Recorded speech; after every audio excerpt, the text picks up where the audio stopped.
আসসালামু আলাইকুম। আজকের ক্লাসে আপনাদের সবাইকে স্বাগত জানাচ্ছি। কেমন আছেন সবাই? ওয়ালাইকুম আসসালাম, আদাব।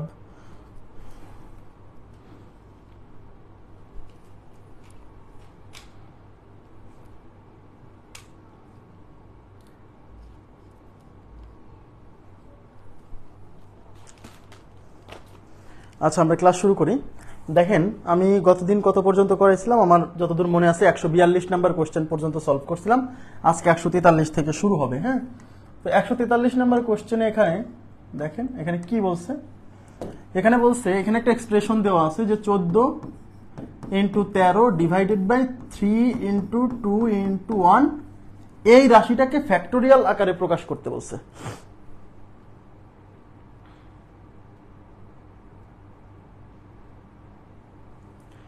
আচ্ছা, এই রাশিটাকে ফ্যাক্টোরিয়াল আকারে প্রকাশ করতে বলছে। এখন ফ্যাক্টোরিয়াল আকারে প্রকাশ করা বলতে আসলে কি বোঝায়?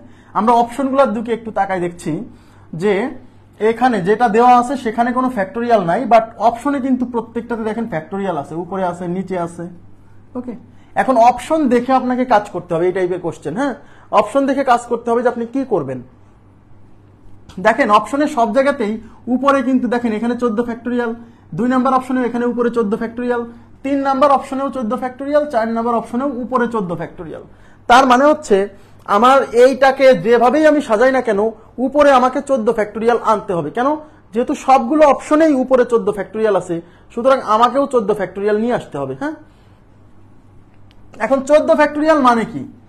কারণ অপশনে যেহেতু 14 ফ্যাক্টোরিয়াল সবসময় আছে, দেখেন প্রত্যেকটা অপশনেই উপরে 14 ফ্যাক্টোরিয়াল, তার মানে আমাকেও উপরে 14 ফ্যাক্টোরিয়াল আনতে হবে যেভাবেই হোক। কিন্তু 14 ফ্যাক্টোরিয়াল মানে হচ্ছে 14 থেকে 12, 11, 10 এরকম কত পর্যন্ত? 1 পর্যন্ত গুণ থাকবে। 14 থেকে 1 পর্যন্ত গুণ থাকলেই তো আমি লিখতে পারবো 14 ফ্যাক্টোরিয়াল। কিন্তু এখানে 14 গুণ 13 আছে, তার মানে এরপরে এই 12 থেকে 1 পর্যন্ত এত অংশটুকু এখানে নাই। এরপরে যদি আরো 12 থেকে 1 পর্যন্ত গুণ আকারে থাকতো, তাহলেই উপরের ওই রাশিকে আমরা 14 ফ্যাক্টোরিয়াল আকারে লিখতে পারতাম, তাই কিনা? রাইট। তার মানে আমার উপরে যেহেতু 14 ফ্যাক্টোরিয়াল নাই, মানে 12 থেকে 1 পর্যন্ত গুণ নাই, কিন্তু অপশনে যেহেতু 14 ফ্যাক্টোরিয়াল আছে, তাই উপরে 14 ফ্যাক্টোরিয়াল বানানোর জন্য এর পিছনে আরো আমরা 12 থেকে 1 পর্যন্ত গুণ করব। কথা কি বুঝাইতে পারছি কেন করছি? আচ্ছা, এই জন্য আমরা এটাকে লিখবো 14 into 13 into 12 into 11 into up to into 10, sorry 1। দেখেন উপরে কিন্তু 14 গুণ 13 এইটুক ছিল না, এই যে 12 থেকে 1 পর্যন্ত এইটুক ছিল না, এটা আমাদের অঙ্ক করার সুবিধার্থে নিয়ে আসছি। তাহলে আমাকে কি করতে হবে? এইটুক যেহেতু উপরে ছিল না, তাই নিচেও গুণ করতে হবে যেন এইটা আর এটা কেটে যায়। আর নিচে 3 গুণ 2 গুণ 1 এইটুক থাকলো। আর এই যে 12 থেকে 11 পর্যন্ত, মানে 12 ইন্টু 11 ইন্টু আপ টু 1 পর্যন্ত, এইটুক কেন নিচে গুণ করলাম? কারণ উপরে এইটুক ছিল না, যেহেতু উপরে গুণ করছি, তাহলে নিচেও গুণ করতে হবে যেন এইটা আর এটা কেটে যায়। এখন দেখেন, এই 14 থেকে 1 পর্যন্ত গুণ, মানে এই পুরো রাশিটাকে আমরা লিখতে পারবো 14 ফ্যাক্টোরিয়াল। তাহলে উপরে হচ্ছে 14 ফ্যাক্টোরিয়াল। আর এই 3 গুণ 2 গুণ 1, 3 থেকে 1 পর্যন্ত এটা হলো 3 ফ্যাক্টোরিয়াল, ইন্টু এই 12 থেকে 1 পর্যন্ত এটা হচ্ছে 12 ফ্যাক্টোরিয়াল। তার মানে এই রাশির ফ্যাক্টোরিয়াল ফর্ম হচ্ছে 14 factorial divided by 3 factorial into 12 factorial. এই যে দেখেন এখানে আছে 14 factorial divided by 3 factorial into 12 factorial. Clear? 2 number option. আশা করি বুঝতে পারছেন। কয় নাম্বার অপশন? 2 number option. তাহলে এরকম কোন একটা রাশি দিয়ে বলতে পারে এটার ফ্যাক্টোরিয়াল ফর্ম কত, তখন আপনাকে অপশন দেখে আগাতে হবে যে কি করতে হবে। ওকে, আচ্ছা দেখেন, এবার আমরা চলে যাব 144 নাম্বার কোশ্চেন। 144 নাম্বার, 144 নাম্বারে কি বলছে? খুবই গুরুত্বপূর্ণ একটা কোশ্চেন কিন্তু। এন এর কোন মানের জন্য np0 is equal two nc0 হবে। মানে এন এর মান কত হলে np0 আর nc0 সমান হবে। আচ্ছা, এখন একটা জিনিস খেয়াল করেন, আপনারা আমাকে বলেন যে np0 এর মান আসলে কত? np0 এর মান কত? এর মান আমরা বের করি n factorial divided by n minus 0 factorial. এখানে r এর মান 0, তাই কি না? n factorial divided by n minus r factorial. তাহলে উপরে n ফ্যাক্টোরিয়াল, n মাইনাস 0 মানে n, তারপরে আবার এই যে ফ্যাক্টোরিয়াল, কাটা কত? 1। তার মানে np0 এর ভ্যালু হচ্ছে 1। এনপি জিরোর ভ্যালু কত 1। একইভাবে আপনি এনসি জিরোর মান 1 পাবেন। এনসি জিরো ইকুয়াল টু কি, n factorial divided by n minus r factorial into r factorial, r এর মান 0, n factorial divided by n minus 0 মানে এন, তারপরে ফ্যাক্টোরিয়াল, আর 0 ফ্যাক্টোরিয়ালের ভ্যালু হচ্ছে 1। এন ফ্যাক্টোরিয়াল কাটা, তাহলে কত থাকলো 1। তার মানে এনসি জিরোর ভ্যালু কত 1। এখন আমাকে বলেন যদি 15C0 হয়, মানে কি 15টা থেকে একটাও নিব না, এরকম উপায় কয়টা, একটা। 15C0 এটা 1, এনসি জিরোর মান 1, তার মানে এন এর মান যাই হোক না কেন এনসি জিরোর ভ্যালু সবসময় 1 আসবে। তার মানে এন এর মান যদি 50 হয়, 50C0 এটা 1 হবে। এই এন এর মান যাই বসান না কেন, এন এর মান যদি 30 হয়, 30P0 এটা 1 হবে। তার মানে হচ্ছে আমি বোঝাতে চাচ্ছি এনসি জিরোর ভ্যালু আর এনপি জিরোর ভ্যালু এটার মানও 1, এটার মানও 1, এবং এটা এন এর মানের উপর ডিপেন্ড করছে না, এন এর মান যাই হোক না কেন। তার মানে উত্তর হচ্ছে এন এর যে কোনো মানের জন্য, উত্তর হচ্ছে এন এর যে কোনো মানের জন্য। মানে আপনি এন এর মান যাই বসান না কেন, এখানে যদি 30P0 তাও ভ্যালু 1, এখানে 40P0 তার ভ্যালু 1 হবে, 1ই হবে সবসময়। আবার এনসি জিরো, এন এর মান যদি 60 দেখান, 60C0 1, তার মানে এন এর যে কোনো মানের জন্য, উত্তর হচ্ছে এন এর যে কোনো মানের জন্য। ওকে, তাহলে আপনি লিখবেন যে এন এর যে কোনো মানের জন্য, এটার উত্তর হচ্ছে এন এর যে কোনো ধনাত্মক পূর্ণ সংখ্যার জন্য। কারণ ফ্যাক্টোরিয়াল তো নেগেটিভ সংখ্যা বা ঋণাত্মক মানে ভগ্নাংশ সংখ্যার হয় না, তাহলে এন এর যে কোনো ধনাত্মক পূর্ণ মানের জন্য np0 is equal two nc0 হবে, nc0 হবে। ঠিক আছে, এন এর যে কোনো মানের জন্য। আশা করি বুঝতে পারছেন। এবার নেক্সট কোশ্চেনে চলে যাচ্ছি। নেক্সট কোশ্চেনে কি বলছে, আচ্ছা দেখেন এখানে আমাদের তিনটা রাশির মান দেওয়া আছে। তিনটা রাশি দেখেন, একটু মনোযোগ দিবেন please. NCR-1 is equal two 36, NCR is equal two 84, NCR+1 is equal two 126 হলে NO R এর মান কত? এই কোশ্চেনটা একটু মানে মূলত লিখিত পরীক্ষায় আসার জন্য গুরুত্বপূর্ণ, বাট এমসিকিউতে যদি আসেই যায় আপনাকে অপশন টেস্ট করতে হবে। ওপিটি অপশন টেস্ট কি নির্ণয় করতে বলছে? নির্ণয় করতে বলছে কিসের মান বলেন তো? এন এবং আর এর মান। দেখেন এন এবং আর এর মান কত। যেহেতু আমাদেরকে এন এবং আর এর মান বের করতে বলছে, তাহলে অপশনে এন এবং আর এর মান দেওয়া থাকবে। যা বের করতে বলবে সেটা অপশনে দেওয়া থাকবে। যেহেতু এন এবং আর এর মান বের করতে বলছে, তার মানে অপশনে এন এবং আর এর মান দেওয়া আছে। তাহলে প্রথমটা এন এর মান হবে, পরেরটা আর এর মান হবে। তাহলে এখানে 9 6, তাহলে 9 হচ্ছে এন এর মান, 6 হচ্ছে আর এর মান। আচ্ছা, এখন আমি জানি না এটা উত্তর কিনা, আমি তো জানি না, তাই না? তাহলে এই এন আর আর এর মান এখানে বসায় দেখতে হবে যে আসলে এটার মান 36 আসে কিনা। যদি এটার মান 36 আসে, তাহলে আমরা এখানে এন এবং আর এর মান বসায় দেখবো 84 আসে কিনা। যদি 84 আসে, তখন এখানে বসায় দেখবো 126 আসে কিনা। তিনটাই টেস্ট করতে হবে। কথা কি বুঝছেন? একটা টেস্ট করে মারিয়ে দিলেন, দেখা গেল যে এইটা মিলতেছে এটা মেলে না, এরকম ঘটতে পারে। আচ্ছা, তাহলে অপশন টেস্ট। তাহলে আমরা কি করবো? এন এর মান হচ্ছে 9, আর এর মান হচ্ছে 6, এখানে বসান। তাহলে এনসি আর মাইনাস 1 এদিকে দেখেন, একটু তাকাবেন প্লিজ। তাহলে এই যে এখানে এন এর মান যদি 9 বসায়, তাহলে 9c, তাহলে 9c, এই আর এর মান যদি 6 বসান, এদিকে তাকান, আর এর মান যদি এখানে 6 বসান, 6 - 1 মানে 5, 9c 5। এখন এই 9c 5 এর মান 36 আসে কিনা। তাহলে এখানে উপরে শুরু হবে 9 থেকে, নিচে শুরু হবে 5 থেকে। আচ্ছা, 9 থেকে কয় ঘর? 5 ঘর। 5 ঘর, যেহেতু নিচে 5 আছে। 9 × 8 × 7 × 6 × 5, ব্যাস, এই যে 5 ঘর। ওকে, আর নিচে 5 থেকে 1 পর্যন্ত 5 × 4 × 3 × 2 × 1। ওকে, এই 3 দুগুণী 6, এটা 3 দুগুণী 6 না, এই 6 দিয়ে 6 কাটা, এই 5 দিয়ে এই 5 কাটা, এই 4 দিয়ে এটা যাবে হচ্ছে কয়বার? 2 বার। তবে হচ্ছে না, দেখেন 7 দুগুণী 14, 14 গুণ 9, বেশি হয়ে যাচ্ছে। তার মানে এটা দিয়ে আমার এটা মিলতেছে না, সুতরাং এটা উত্তর না। এটা দিয়ে আমার প্রথমটাই মেলেনি, দেখেন এইটাই 36 আসতেছে না, তার মানে এটা বাদ, কারণ প্রথমটাই মেলেনি। এবার আমি 2 নম্বর অপশন দিয়ে ট্রাই করব। 2 নম্বর 9 আর 3, এন এর মান 9 বসান। এন এর মান যদি এখানে 9 বসান, তাহলে 9c, এই এন এর মান যদি এখানে, আর এর মান যদি এখানে 3 বসান, 3 - 1 মানে 2, তাহলে উপর হচ্ছে 9 × 8 আর নিচে হচ্ছে 2 × 1, এই 2 দিয়ে এটা যাবে হচ্ছে 4 বার, 4 9 36। তার মানে এই মান দিয়ে আমার এই মানটা মিলে গেছে, সুতরাং আমি এখন এই মান দিয়ে এটা টেস্ট করব। এনসিআর 9, এন এর মান হচ্ছে 9, আর এর মান 3, তাহলে এনসিআর মানে 9c3, তাহলে 9c3, তা 9C3 তাহলে উপরে 9 ইন্টু 8 ইন্টু 7 আর নিচে হচ্ছে 3 থেকে শুরু করে 1 পর্যন্ত। 3 3 9, 4 2 8। আচ্ছা এই 3 আর 4 গুণ করে 3 4 12, 7 12 84। তার মানে এটাও মিলে গেছে। এবার এটা টেস্ট করেন ব্যাস। n এর মান বসান 9, তাহলে 9C আর এর মান হচ্ছে 3 আর 1 4, তাহলে 9C4। এই 9C4 সমান 126 হয় কিনা? তাহলে উপরে 9 গুণ 8 গুণ 7 গুণ 6, 4 ঘর। আর এখানে হচ্ছে 4 থেকে শুরু করে 1 পর্যন্ত।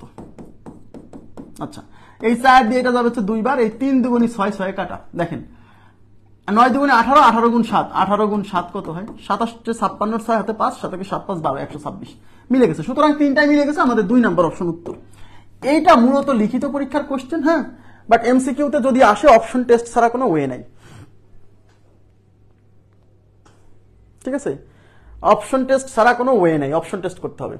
ওকে, আচ্ছা এখন আমি আপনাদেরকে বলে নিই, সেটা হচ্ছে মূল নিয়মে আপনি কিভাবে করবেন। আমি মূল নিয়মটা করাচ্ছি না, অনেক বড় হবে, হ্যাঁ, এই জন্য করাচ্ছি না আপাতত, লিখিততে করাই দিব, সমস্যা নাই। এইটাকে ভাঙবেন, এইটাকে সূত্রে ভাঙবেন, সূত্রে ভাঙলে একটা ইকুয়েশন পাবেন, এন এবং আর এর আর সম্বলিত একটা ইকুয়েশন পাবেন। হ্যাঁ, এটাকে সূত্রে ভাঙবেন, এন এবং আর সম্বলিত একটা ইকুয়েশন পাবেন। এটাকে সূত্রে ভাঙবেন, এন এবং আর সম্বলিত একটা ইকুয়েশন পাবেন। ওই তিনটা ইকুয়েশনের মধ্যে এইটা দিয়ে এটাকে ভাগ করবেন, তাহলে কিছু কাটাকাটি যাবে, আর একটা ইকুয়েশন পাবেন। তারপরে এরকম মানে 2-3টা ইকুয়েশনের মধ্যে অপারেশন করে আপনার এন এবং আর এর মান বের করতে হবে। একটু জটিল, আমি করাচ্ছি না এখন শুধু প্রিলিটাকেই ফোকাস করছি। ওকে, নেক্সট কোশ্চেনে চলে যাচ্ছি। দেখেন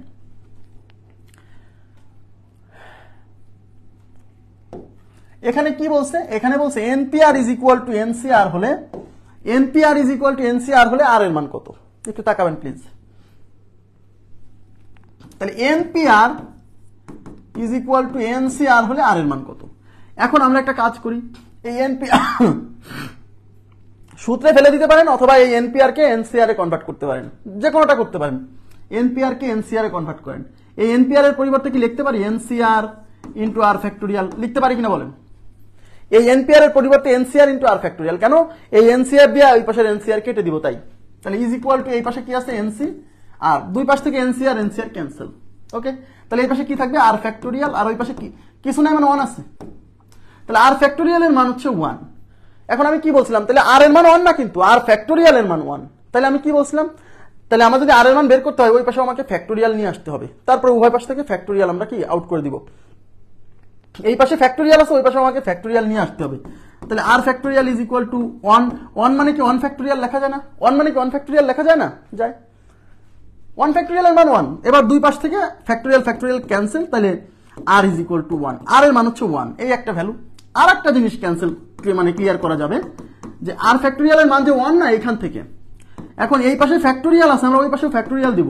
আমরা ওই পাশে 0 ফ্যাক্টোরিয়ালও দিতে পারি, কারণ 0 ফ্যাক্টোরিয়ালের ভ্যালু 1। 0 ফ্যাক্টোরিয়ালের ভ্যালু 1, তার মানে 1 এর পরিবর্তে 0 ফ্যাক্টোরিয়াল। এবার দুই পাশ থেকে ফ্যাক্টোরিয়াল ফ্যাক্টোরিয়াল ক্যান্সেল, তাহলে আর ইজ ইকুয়াল টু কত? 0। তার মানে আর এর পসিবল ভ্যালু হচ্ছে দুইটা, আর ইকুয়াল টু 1 হতে পারে, আর ইকুয়াল টু 0 হতে পারে। এখন প্রশ্ন হচ্ছে কোনটা উত্তরে মারবো।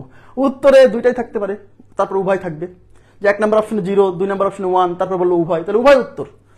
কারণ আর এর মান 0 হলেও এই দুটার ভ্যালু সমান হবে, আর এর মান 1 হলেও এই দুটার ভ্যালু সমান হবে। আশা করি বুঝতে পারছেন।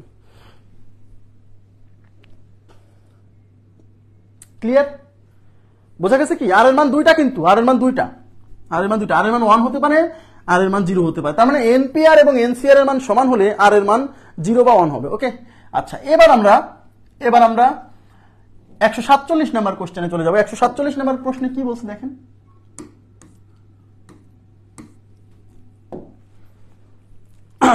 একশো 147 বলছে nPr is equal to x এবং nCr is equal to y হলে নিচের কোনটি সঠিক? তার মানে ওরা এনপিআর কে এক্স এর মান এক্স দ্বারা প্রকাশ করছে, এনসিআর কে ওয়াই দ্বারা প্রকাশ করছে, বলছে নিচের কোনটি সঠিক। এবং আমরা অপশনের দিকে তাকায় দেখতে পাচ্ছি যে প্রত্যেকটা অপশনে এক্স এবং ওয়াই এর মধ্যে রিলেশন। দেখেন এক্স এবং ওয়াই এর মধ্যে রিলেশন, এক্স এবং ওয়াই এর মধ্যে রিলেশন, এক্স এবং ওয়াই এর মধ্যে রিলেশন। ওকে, তাহলে প্রত্যেকটা অপশনে এক্স এবং ওয়াই এর মধ্যে রিলেশন। এবং এক্স দ্বারা যেহেতু এনপিআর কে প্রকাশ করছে এবং ওয়াই দ্বারা যেহেতু এনসিআর কে প্রকাশ করছে, তার মানে এক্স ওয়াই এর মধ্যে রিলেশন মানেই আসলে এনপিআর এবং এনসিআর এর মধ্যে রিলেশন। আমি কি বুঝাইতে পারছি বিষয়টা? মানে অপশনে এক্স আর ওয়াই এর মধ্যে রিলেশন দেওয়া প্রত্যেকটা অপশনে, আর এক্স মানে এনপিআর, ওয়াই মানে এনসিআর। তার মানে এক্স আর ওয়াই এর মধ্যে রিলেশন মানেই এনপিআর এবং এনসিআর এর মধ্যে সম্পর্ক। এখন আমরা এনপিআর এবং এনসিআর এর মধ্যে তো আমরা সম্পর্ক জানি না? আমরা কি জানি? NPR is equal to NCR into কি আর ফ্যাক্টোরিয়াল। এই সম্পর্ক কিন্তু আমরা জানি। এখন প্রশ্ন হচ্ছে এই এনপিআর এর ভ্যালুকে ওরা এক্স দ্বারা প্রকাশ করছে, তাই আমরা এইটার পরিবর্তে লিখবো এক্স, আর এই এনসিআর কে ওরা ওয়াই দ্বারা প্রকাশ করছে, তাই এনসিআর এর পরিবর্তে লিখবো ওয়াই, আর সাথে হচ্ছে আর ফ্যাক্টোরিয়াল গুণ আছে। তার মানে এটা relation x is equal to y into r factorial. X is equal to y into r factorial, একেবারেই সিম্পল। মানে জাস্ট এনপিআর সরাসরি এই সূত্র না দিয়ে এনপিআর আর এনসিআর কে কিছু একটা ধরে নিছে। ওকে, তাহলে x is equal to y into r factorial. দেখেন তো, এই যে x is equal to y into r factorial, 1 number option right. X is equal to y into r factorial. Okay, আচ্ছা, এবার আমরা চলে যাচ্ছি পরবর্তী প্রশ্নে। আচ্ছা, 148 নাম্বার কোশ্চেন দেখেন কি বলছে।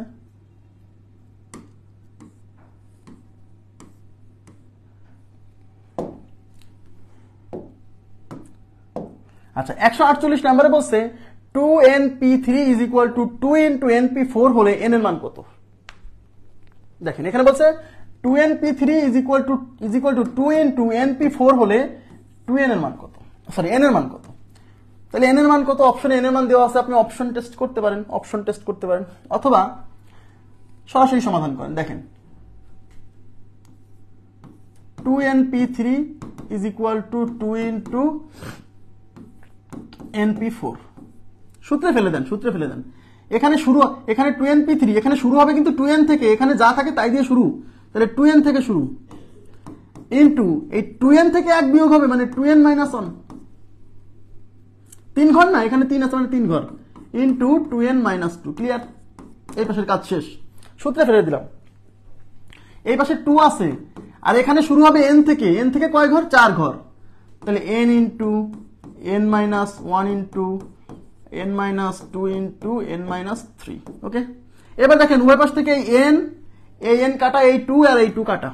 আচ্ছা, এই পাশে এটা থাকলো 2n মাইনাস 1, আর এখান থেকে 2 কমন আছে, 2 কমন নিলে n মাইনাস 1। ক্লিয়ার?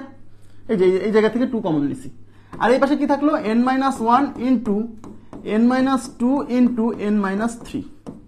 এবার দেখেন এই n মাইনাস 1 ক্যান্সেল। এবার গুণ করে দেয়, এই পাশে গুণ করলে 2 দুগুণী 4n মাইনাস হচ্ছে 2, আর এই পাশে কি থাকছে? n মাইনাস 2 সাথে এটা গুণ করলে n দিয়ে গুণ করলে n square minus 3n minus 2n মাইনাসে মাইনাসে প্লাস 3 দুগুণী 6। এবার সবগুলো এক পাশে নিলে এটা একটা দ্বিঘাত সমীকরণ তৈরি হবে, তারপরে সমাধান করতে হবে মিডিল টার্ম করে। আমার কথা কি বুঝতে পারছেন? ওকে, আচ্ছা, এখন দেখেন তাহলে আমরা একটা কাজ করি। আচ্ছা, আগে একটু সিম্পলিফাই করি। n square minus 5n plus 6। ওকে, এবার এইগুলো সব ওই পাশে নিয়ে যান, তাহলে এই পাশে 0 হয়ে যাবে, এই পাশে 0, এগুলো সব ওই পাশে নিয়ে যাচ্ছি।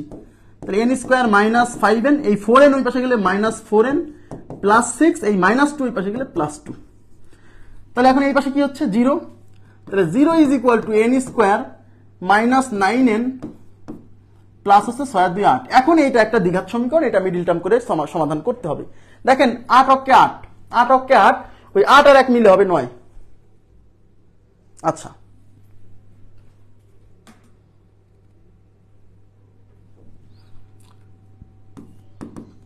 n square minus 8n minus n plus 8, n common নিলে n মাইনাস 8 মাইনাস 1 কমন নিলে n minus 8, n minus 8 common নিলে n মাইনাস 1। তাহলে হয় এইটা 0 না হলে এইটা 0।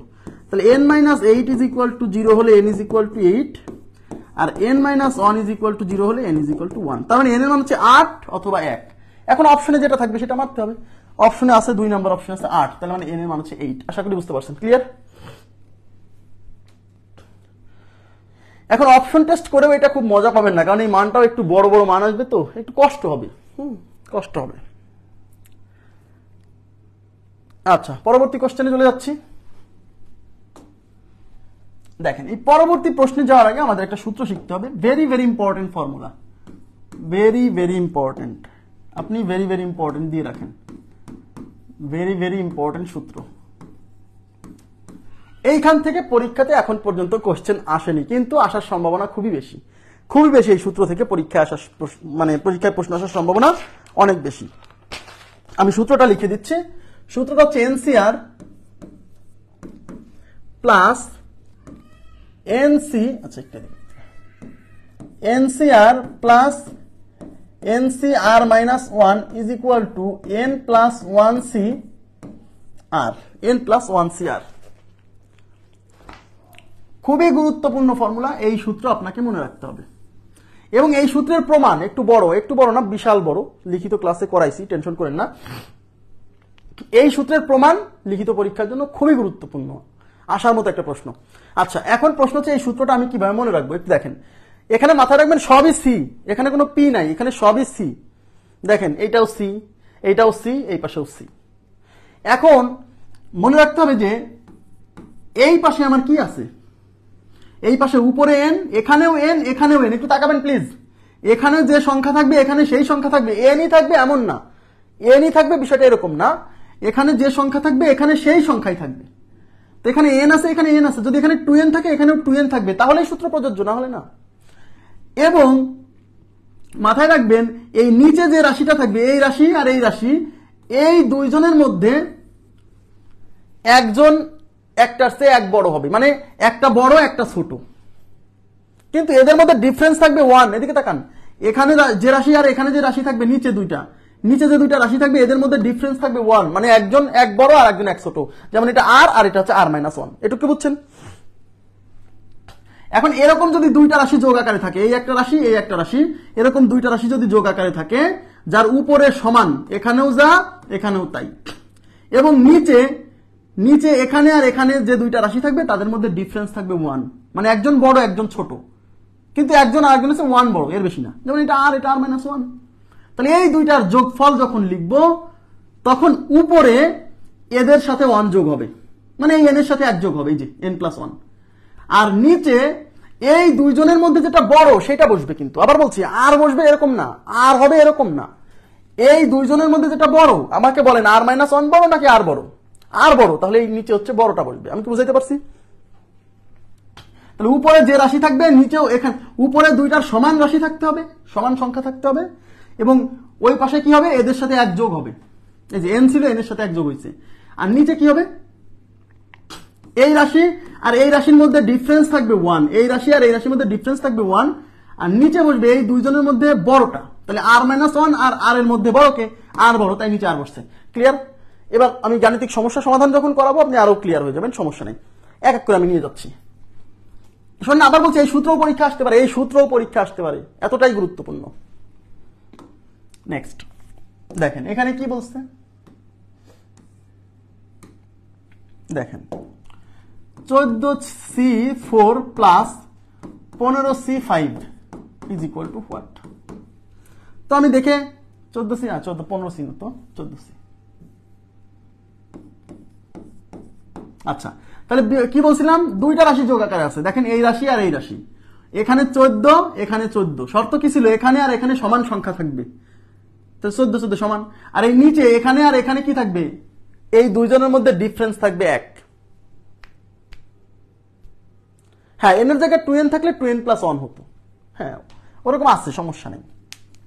তাহলে এখানে 4 এখানে 5, এই দুজনের মধ্যে ডিফারেন্স 1, তাহলে শর্ত মিলছে, ডিফারেন্স 1ই থাকতে হবে, 1 এর বেশি থাকলে হবে না কিন্তু।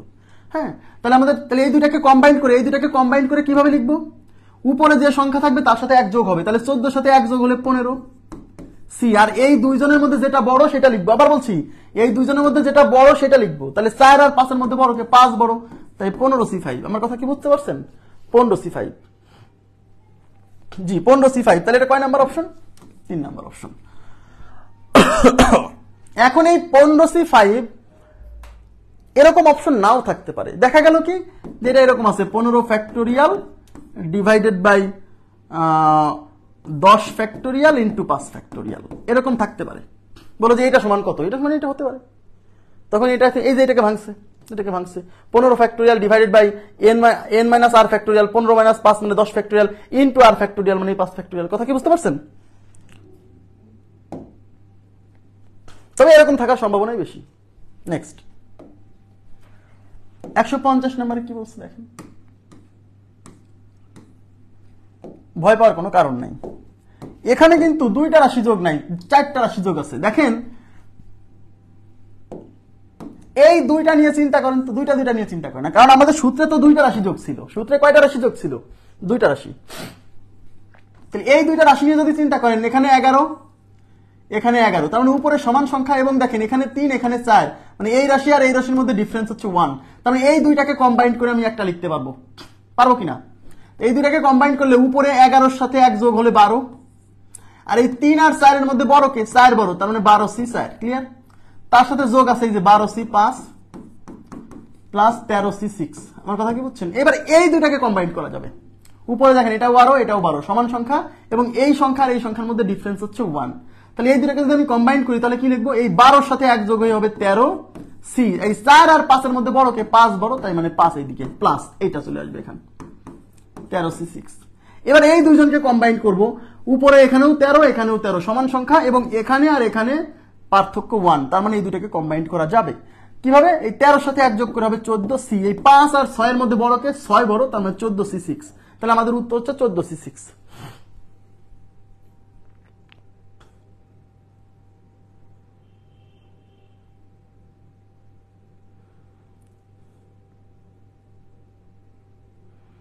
হয়েছে এটা?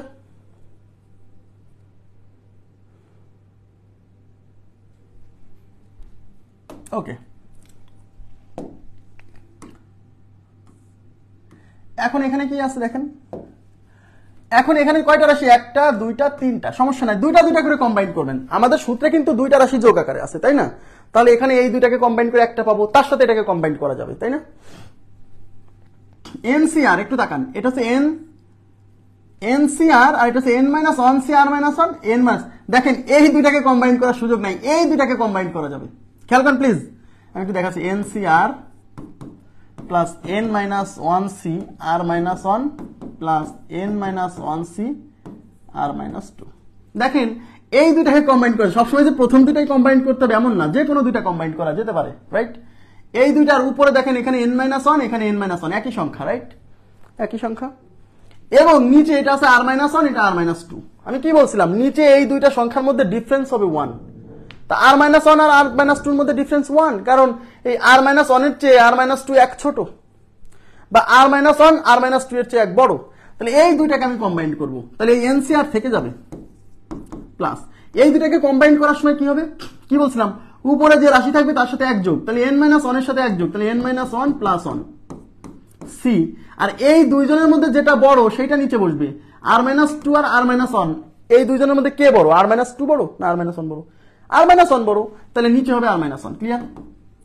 এবার দেখেন এই -1 প্লাস 1 ক্যান্সেল, তাহলে এটা হচ্ছে NCR প্লাস এটা হচ্ছে NCR-1। এখন এই দুটোকে কম্বাইন করা যাবে, কারণ এখানে N আছে এখানে N আছে, একই সংখ্যা, এবং এই নিচে আছে R, এখানে আছে R-1। এই সংখ্যা আর এই সংখ্যার মধ্যে ডিফারেন্স কিন্তু 1, এটা R এটা R-1, তাই কিনা? তাহলে এই দুটোকে আমি কম্বাইন করার সময় তাহলে কিভাবে লিখবো? উপরে যেটা থাকবে তার সাথে 1 যোগ, N এর সাথে 1 যোগ হলে হবে N+1, উপরে N এর সাথে 1 যোগ হলে N+1C, এই R আর R-1 এর মধ্যে বড় কে? R বড়, তার মানে এখানে R বসবে, তার মানে N+1CR। N+1CR আছে কত নম্বর অপশনে? 2 নম্বর অপশন। তাহলে আমাদের এই অঙ্কের উত্তর হচ্ছে 2 নম্বর অপশন। ক্লিয়ার বিষয়টা? 2 নম্বর অপশন। ওকে, আচ্ছা, এবার আমি চলে যাচ্ছি পরবর্তী প্রশ্নে। দেখেন এত বড় হয়ে গেল কেন?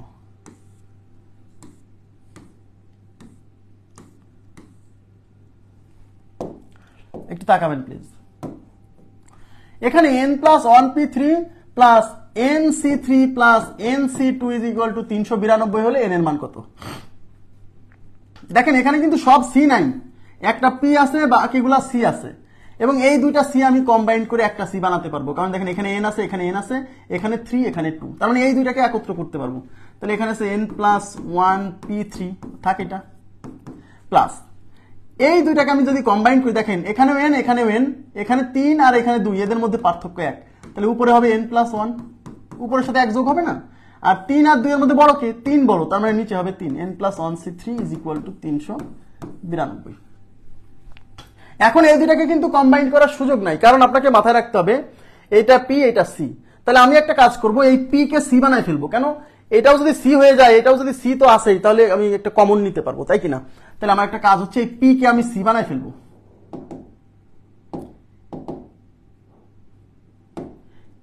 এই P কে আমি C বানায় ফেলবো, এই P কে। আচ্ছা, এই পি কে আমি সি বানাই ফেলবো কিভাবে? আমাদের সূত্র আছে NPR is equal to NCR into r factorial, মনে আছে? তাহলে এখানে এখানে এন এর কাজ কে করতেছে? N plus one. তার মানে এটাকে আমি লিখতে পারবো n plus one C three into three factorial. আমার কথা কি বুঝতে পারছেন? এই যে এই এনপিআর কে এনসিআর কনভার্ট করে ফেললাম, প্লাস এটাতে আছে n plus one C three is equal to 392। এখান থেকে n plus one C three common আছে, এই দেখেন এটা এখানে আছে, এটা এখানেও আছে। তাহলে n plus one C three এটা যদি কমন নেই তাহলে এখান থাকবে হচ্ছে থ্রি ফ্যাক্টোরিয়াল প্লাস হচ্ছে ওয়ান ইজ ইকুয়াল টু 392। আচ্ছা, তাহলে n plus one C three into three factorial মানে সিক্স, থ্রি ফ্যাক্টোরিয়াল মানে সিক্স আর এক সেভেন, এটা হচ্ছে seven is equal to 392। Okay, তাহলে এখানে থাকতেছে n plus one C three is equal to, এই 7 এই পাশে গুণ আছে ওই পাশে ভাগ হবে, তার মানে 392 কে আমি 7 দিয়ে ভাগ করবো। 5 সাথে 35 থাকলো 4, 4 এর পরে 2 মানে 42, 6 সাথে 42। তার মানে n plus one C three is equal to হচ্ছে 56। এইটুকু বুঝছেন কিনা বলেন? একটু ক্লিয়ার? আমি একটু মুছে দিব। এখন এইটাকে আমার সূত্রে ভাঙতে হবে, n প্লাস ওয়ান সি থ্রির সূত্রে ভাঙতে হবে। মুছে দিচ্ছি। আচ্ছা, না মুছি, আমি পেজ নিলাম। তাহলে আমাদের কি আসলো? n plus one C three এটা ইকুয়াল টু 56। এখন এটাকে যদি সূত্রে ভাঙি তাহলে আমরা কোথা থেকে শুরু করব? উপরে n প্লাস ওয়ান আছে, তার মানে n প্লাস ওয়ান থেকে শুরু, n প্লাস ওয়ান থেকে শুরু। কয় ঘর লিখবো? 3 ঘর, কারণ নিচে 3 আছে। এখন n প্লাস ওয়ান থেকে 1 বিয়োগ করলে হবে n থেকে 1 বিয়োগ করলে হবে n মাইনাস 1। আমার কথা কি বুঝতে পারছেন? আর নিচে 3 থেকে শুরু করলে 3 into 2 into 1 is equal to 56। তাহলে এই পাশে কি থাকলো? n plus one into n minus 1 is equal to 56, আর এই 3 দুগুণী 6 এই পাশে যে গুণ হলো। এখন সহজ সরল হওয়া যাবে না, এইগুলা দিয়ে গুণ করা যাবে না। n আর n গুণ করলে n স্কোয়ার, তারপর n গুণ করলে n কিউব। এটা না করে আপনি একটু টেকনিক্যাল হবেন। এই n প্লাস ওয়ান, n আর n মাইনাস 1 এই সংখ্যা তিনটা ক্রমিক কিনা? এই সংখ্যা তিনটা ক্রমিক কিনা? অবশ্যই ক্রমিক। কারণ কি? n প্লাস 1 এর থেকে এই n এক ছোট, এই n থেকে n মাইনাস 1 এক ছোট। তার মানে দেখেন এখান থেকে এটা এক ছোট, এখান থেকে এটা এক ছোট। তার মানে এই তিনটা ক্রমিক সংখ্যা, ক্রমিক সংখ্যা পরপর।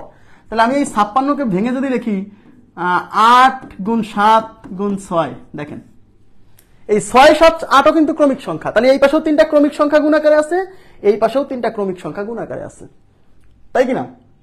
এখন আমাকে বলেন এই সংখ্যা তিনটার মধ্যে সবচেয়ে বড় কে? এই সংখ্যা তিনটার মধ্যে সবচেয়ে বড় হচ্ছে n প্লাস ওয়ান, তারপর হচ্ছে n, তারপর হচ্ছে n মাইনাস 1। তার মানে এই পাশেও আমার সবচেয়ে বড়টা, এই সবচেয়ে বড়টার মান হবে n প্লাস 1। আর মাঝারিটা এই পাশে হচ্ছে n, এই পাশে মাঝারিটা হচ্ছে 7, তার মানে n এর মান হচ্ছে 7। আমার কথা কি বুঝতে পারছেন? n is equal to 7। Clear? আশা করি বুঝতে পারছেন। n এর মান হচ্ছে 7। আপনাকে টেকনিক্যাল হতে হবে, হ্যাঁ, সব জায়গায় ওই মানে গতানুগতিক ওয়েতে কাজ করলে কিন্তু হবে না। ওকে, নেক্সট কোশ্চেনে চলে যাচ্ছি। এবার চলে আসছে division into groups. Division into groups very very important, very very important type. এখান থেকে পরীক্ষায় প্রশ্ন আসার সম্ভাবনা অনেক বেশি, অনেক বেশি। মানে বিসিএস পরীক্ষায় 2 বার আসছে, হ্যাঁ, এই জন্য বলছি এখান থেকে পরীক্ষায় প্রশ্ন আসার সম্ভাবনা অনেক বেশি। ডিভিশন ইনটু গ্রুপস আমি একটু বলে নিই। এখানে 2টা টাইপ আছে, হ্যাঁ, 2টা টাইপ। 2টা টাইপ বলতে আমি কি বোঝাচ্ছি? মানে আপনাকে কিছু জিনিস দেওয়া থাকবে বা কিছু মানুষ দেওয়া থাকবে, তাদেরকে 2 ভাগে ভাগ করতে হবে বা 3 ভাগে ভাগ করতে হবে বা 5 ভাগে ভাগ করতে হবে। এরকম কত ভাবে ভাগ করা যাবে, এই জন্য নাম হচ্ছে ডিভিশন ইনটু গ্রুপস। মানে আপনাকে কিছু বস্তু দেওয়া থাকবে, ওই বস্তুগুলাকে কি করতে হবে? ভাগ করতে হবে। 2 ভাগ করতে হতে পারে, 3 ভাগ, 4 ভাগ, 5 ভাগ। এখন এখানে বিষয়টা হচ্ছে যখন আপনি ভাগ করবেন, এই ভাগ করার সময় এমন হতে পারে যে প্রত্যেক গ্রুপে সমান সংখ্যক বস্তু যাবে, তার হচ্ছে ডিভিশন ইনটু গ্রুপস, মানে ইকুয়াল সাইজের গ্রুপ হবে, মানে প্রত্যেক গ্রুপে সমান সংখ্যক মেম্বার যাবে। আরেকটা হতে পারে যে এক গ্রুপে 5 জন, আরেক গ্রুপে 4 জন, আরেক গ্রুপে 3 জন, মানে আনইকুয়াল সাইজ, মানে গ্রুপগুলোর সাইজ আবার আলাদা আলাদা হবে, কোথাও মেম্বার বেশি, কোথাও মেম্বার কম। এরকম কত ভাবে গ্রুপে ভাগ করা যাবে। আমার কথা কি বুঝছেন?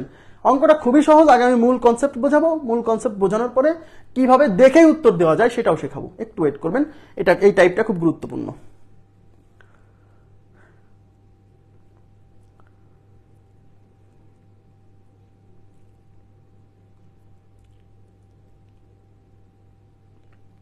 আচ্ছা,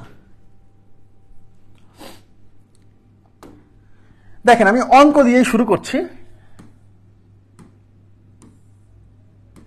আগে মূল কনসেপ্ট বুঝবেন, পরে আমি শর্টকাটটা দেখাই দিচ্ছি। 10 জন লোককে কতভাবে দুটি গ্রুপে বিভক্ত করা যায়। কতটা গ্রুপে একটু তাকান প্লিজ। এই যে দুটি গ্রুপে বিভক্ত করতে হবে। আপনার কাছে টোটাল লোক আছে 10 জন, এই 10 জন লোককে দুইটা গ্রুপে বিভক্ত করতে হবে। বিভক্ত করা যায় কতভাবে? কতভাবে বিভক্ত করা যায়? যেখানে একটি গ্রুপে 6 জন থাকবে, অন্য গ্রুপে 4 জন থাকবে। হ্যাঁ, একটা গ্রুপে থাকবে 6 জন আর একটা গ্রুপে 4 জন। খুবই সহজ। এদিকে তাকান প্লিজ। তাহলে আপনার কাছে আছে 10 জন লোক, এই 10 জন লোককে আপনি দুইটা গ্রুপে ভাগ করবেন। এক পাশে থাকবে 6 জন আর এক পাশে থাকবে 4 জন। ক্লিয়ার? তাহলে প্রথমে আপনি কি করবেন একটু তাকান। প্রথমে আপনি মানে সোজা কথা, এখানে আপনি দুইটা দল বানাবেন। এক দলে 6 জন থাকবে, এক দলে 4 জন থাকবে। এরকম কতভাবে দলটা গঠন করা যাবে? আমার কথা কি বুঝছেন? কতভাবে এরকম দুইটা গ্রুপ করা যাবে? কতভাবে, কত ওয়ে আছে। এই 10 জন লোকের মধ্যে 10টা ভিন্ন লোক আছে না? তাহলে প্রথমে আপনি কি করবেন? প্রথমে একটা কাজ করবেন। আচ্ছা, তাহলে প্রথমে আমরা যে কাজটা করব সেটা হচ্ছে 10 জন থেকে 6 জনকে, এদিকে তাকান প্লিজ, আপনি দুইটা গ্রুপ করবেন। এক গ্রুপে 6 জন যাবে, এক গ্রুপে 4 জন যাবে, তাই তো? তাহলে আপনি একটা কাজ করবেন, সেটা হচ্ছে এই 10 জন থেকে প্রথমে আপনি 6 জনকে সিলেক্ট করবেন। মনে করেন এখানে 10 জন লোক দাঁড়ায় আছে, দেখেন 1 2 3 4 5 6 7 8 9 10। এই 10 জন থেকে আপনি যে কোনো 6 জনকে নিয়ে নেন। আচ্ছা, 10 জনকে 6 জন, 10 জন থেকে 6 জন কতভাবে সিলেক্ট করা যাবে? আপনি তো গ্রুপ করবেন, আপনি তো সাজাবেন না। কতভাবে বিভক্ত করা যাবে? তা সাজাবেন না, তার মানে সমাবেশ, তাই না? তাহলে এই 10 জন থেকে যদি আপনি 6 জনকে নেন, কতভাবে নিতে পারেন? 10c6। এদিকে তাকান প্লিজ। এই 10 জন থেকে 6 জন সিলেক্ট করার উপায় হচ্ছে 10c6। 6 জন কিন্তু সিলেক্ট হয়ে গেছে, এখন বাকি থাকলো কয়জন? এদিকে তাকান। 10 জন থেকে আপনি 6 জন নিয়ে নিছেন, এখন কিন্তু বাকি আছে 4 জন। এখন আমাকে বলেন, ওই 4 জনকে কি আর সিলেক্ট করার দরকার আছে? সিলেক্ট করার দরকার নাই। এখন ওই যে 4 জন আছে, ওই বাকি 4 জন দিয়ে আর একটা টিম করতে হবে। যে 4 জন আছে তাদেরকে দিয়েই করতে হবে, উপায় নাই। কারণ লোক আছে 4 জন, টিমটাও হবে 4 জনের। তাহলে এই যে বাকি যে 4 জন, ওই 4 জন থেকে এখন 4 জনকেই সিলেক্ট করতে হবে। এই 4 জন থেকে 4 জনকে সিলেক্ট করার উপায় 4c4। কথা কি বুঝছেন? তাহলে প্রথম হচ্ছে 10 জন লোক থেকে 6 জনকে সিলেক্ট করলেন, 10c6। বাকি থাকলো কয়জন? 10 জন থেকে 6 জন সিলেক্ট হয়ে গেছে, আর বাকি আছে 4 জন। সেই 4 জন থেকে এই 4 জনকে সিলেক্ট করার উপায় 4c4। এখন আমাকে বলেন, আপনার টার্গেট হচ্ছে এই 10 জনকে দুইটা গ্রুপে ভাগ করা।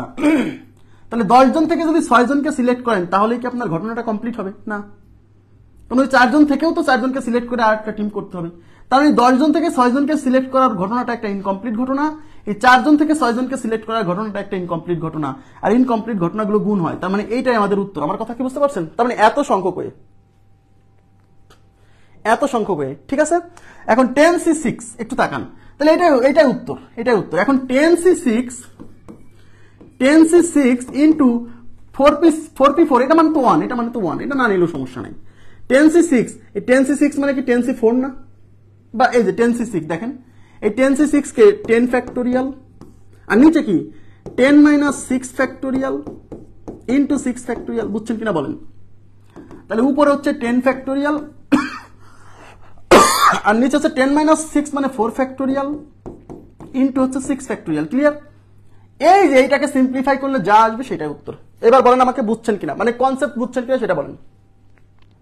মানে সহজ হিসাব, যে কয়জন থাকে 10 জন লোক থেকে প্রথমে 6 জন সিলেক্ট করবেন। কারণ আপনার টার্গেট হচ্ছে এই 10 জনকে দুই ভাগে ভাগ করবেন, এক পাশে 6 জন যাবে আর এক পাশে 4 জন যাবে। তাহলে প্রথমে আমি 10 জন থেকে 6 জনকে সিলেক্ট করে আলাদা করে ফেলবো। বাকি যে 4 জন থাকবে, ওই 4 জন নিলেই একটা টিম। তাহলে 4 জন থেকে 4 জন সিলেক্ট করবো। ওকে, এখন এটা ক্যালকুলেশন করবো। বুঝছেন কিনা বলেন প্লিজ, কাইন্ডলি রেসপন্স করবেন। আচ্ছা, এখন আমরা যে কাজটা করবো সেটা হচ্ছে 10 factorial divided by 4 factorial into 6 factorial. এই 10 ফ্যাক্টোরিয়ালকে লেখা যাবে 10 into 9 into 8 into 7 into 6 factorial. কেন? কারণ এই 6 ফ্যাক্টোরিয়াল দিয়ে নিচের 6 ফ্যাক্টোরিয়াল কেটে দিব, ইন্টু 6 ফ্যাক্টোরিয়াল। এটা ক্যান্সেল। এই 4 ফ্যাক্টোরিয়ালের পরিবেশে আমি একবারে 24 লিখে দিচ্ছি। 4 ফ্যাক্টোরিয়াল মানে 24। এই 8 দিয়ে 24 যাবে 3 বার, এই 3 দিয়ে 9 যাবে 3 বার, 3 10 30, 30 গুণ 7, তাহলে 30 গুণ 7, 3 7 21 আর একটা শূন্য, 210। তাহলে উত্তর হচ্ছে 210।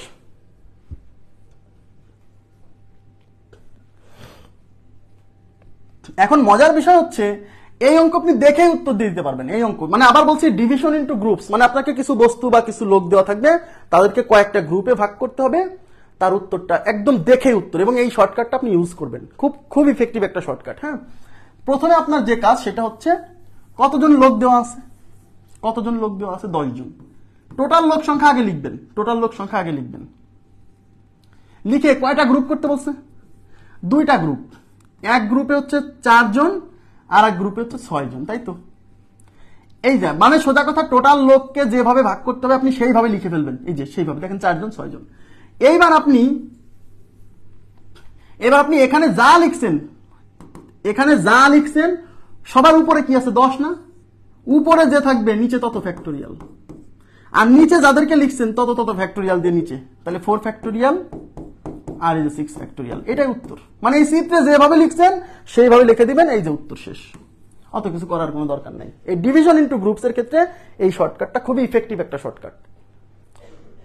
আপনারা কি শর্টকাটটা বুঝতে পারছেন? দেখেন 10 জন লোক, এই 10 জন লোককে 2 ভাগে ভাগ করতে হবে, এক পাশে 6 জন এক পাশে 4 জন। এই চিত্রে যেভাবে লিখছেন আপনি সেইভাবে ফ্যাক্টোরিয়াল দিবেন শুধু। সবার উপরে আছে 10, তাহলে উপরে 10 ফ্যাক্টোরিয়াল, মানে এইখানে উপরে যে থাকবে সেই উপরে, আর নিচে এখানে যে সংখ্যা লিখছেন তত ফ্যাক্টোরিয়াল দিয়ে নিচে গুণ করে দিবেন। তাহলে এখানে লিখছেন 6, তাহলে 6 ফ্যাক্টোরিয়াল, তারপর লিখছেন 4, তাহলে 4 ফ্যাক্টোরিয়াল, শেষ। এই অঙ্কের উত্তর, এটা ক্যালকুলেশন করে যা আসবে সেটা উত্তর। এটা হচ্ছে ডিভিশন ইনটু গ্রুপস এর শর্টকাট। তবে মাথায় রাখবেন এটা আমরা করতেছি টাইপ 1। টাইপ 1 মানে হচ্ছে group of unequal size. Group of unequal size, unequal size মানে এই গ্রুপগুলোতে মেম্বার সংখ্যা সমান না। দেখেন এখানে 10 ছিল, এখানে 6 জন, এখানে হচ্ছে 4 জন, তার মানে এই গ্রুপে যে মেম্বার আছে সেগুলো কিন্তু ইকুয়াল না, তার মানে গ্রুপের সাইজগুলো ইকুয়াল না, আনইকুয়াল সাইজ। আনইকুয়াল সাইজ বলতে বোঝাচ্ছি গ্রুপের মেম্বার হচ্ছে আনইকুয়াল, মানে কথা মানে বুঝতে পারতেছেন না? আনইকুয়াল বলতে বোঝাচ্ছি এখানে 6 এখানে 4, এখানে যদি 5 থাকতো তাহলে তো গ্রুপ অফ ইকুয়াল সাইজ। ওকে, আচ্ছা, তাহলে শর্টকাটটা বুঝতে পারছেন আপনারা। দেখেন তাহলে এখানে কি করবেন, এই যে এখানে কি আছে দেখেন, আপনার কাছে কতজন লোক আছে, 10 জন লোক। এই 10 জন লোককে 3টি গ্রুপে ভাগ করতে হবে। এবার 3টা গ্রুপে বিভক্ত করতে হবে, যেখানে একটি গ্রুপে 5 জন, অপর গ্রুপে 3 জন এবং অন্য আরেকটি গ্রুপে 2 জন থাকবে। নো প্রবলেম, যেভাবেই বলুক।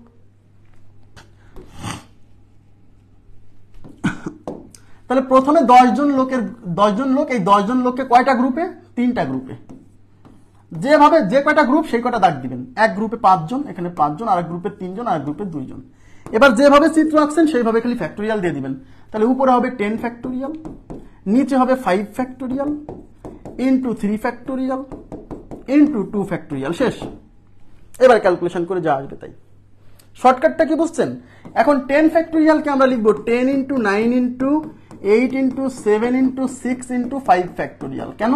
এই 5 ফ্যাক্টোরিয়াল দিয়ে কেটে দিব। হ্যাঁ, আর নিচে হলো 5 ফ্যাক্টোরিয়াল, আর এই 3 ফ্যাক্টোরিয়ালের মান হচ্ছে 6, আর ওই পাশে হচ্ছে 2 ফ্যাক্টোরিয়ালের মান হচ্ছে 2। এই 5 ফ্যাক্টোরিয়াল ক্যান্সেল, এই 6 দিয়ে এই 6 ক্যান্সেল, এই 2 দিয়ে এই 8 যাবে 4 বার।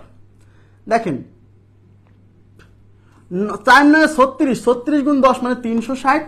360 কে আবার 7 দিয়ে গুণ করলে 0, 6 7 42 এর 2, 3 7 21 আর 4 25, তাহলে 2520। তাহলে আমাদের উত্তর হচ্ছে 2520। আপনারা এই শর্টকাট কনসেপ্টটা বুঝছেন কিনা বলেন? আমি একটু পানির বিরতি দিলাম, প্লিজ কাইন্ডলি রেসপন্স করেন। এই টাইপটা খুবই ইম্পর্টেন্ট পরীক্ষার জন্য।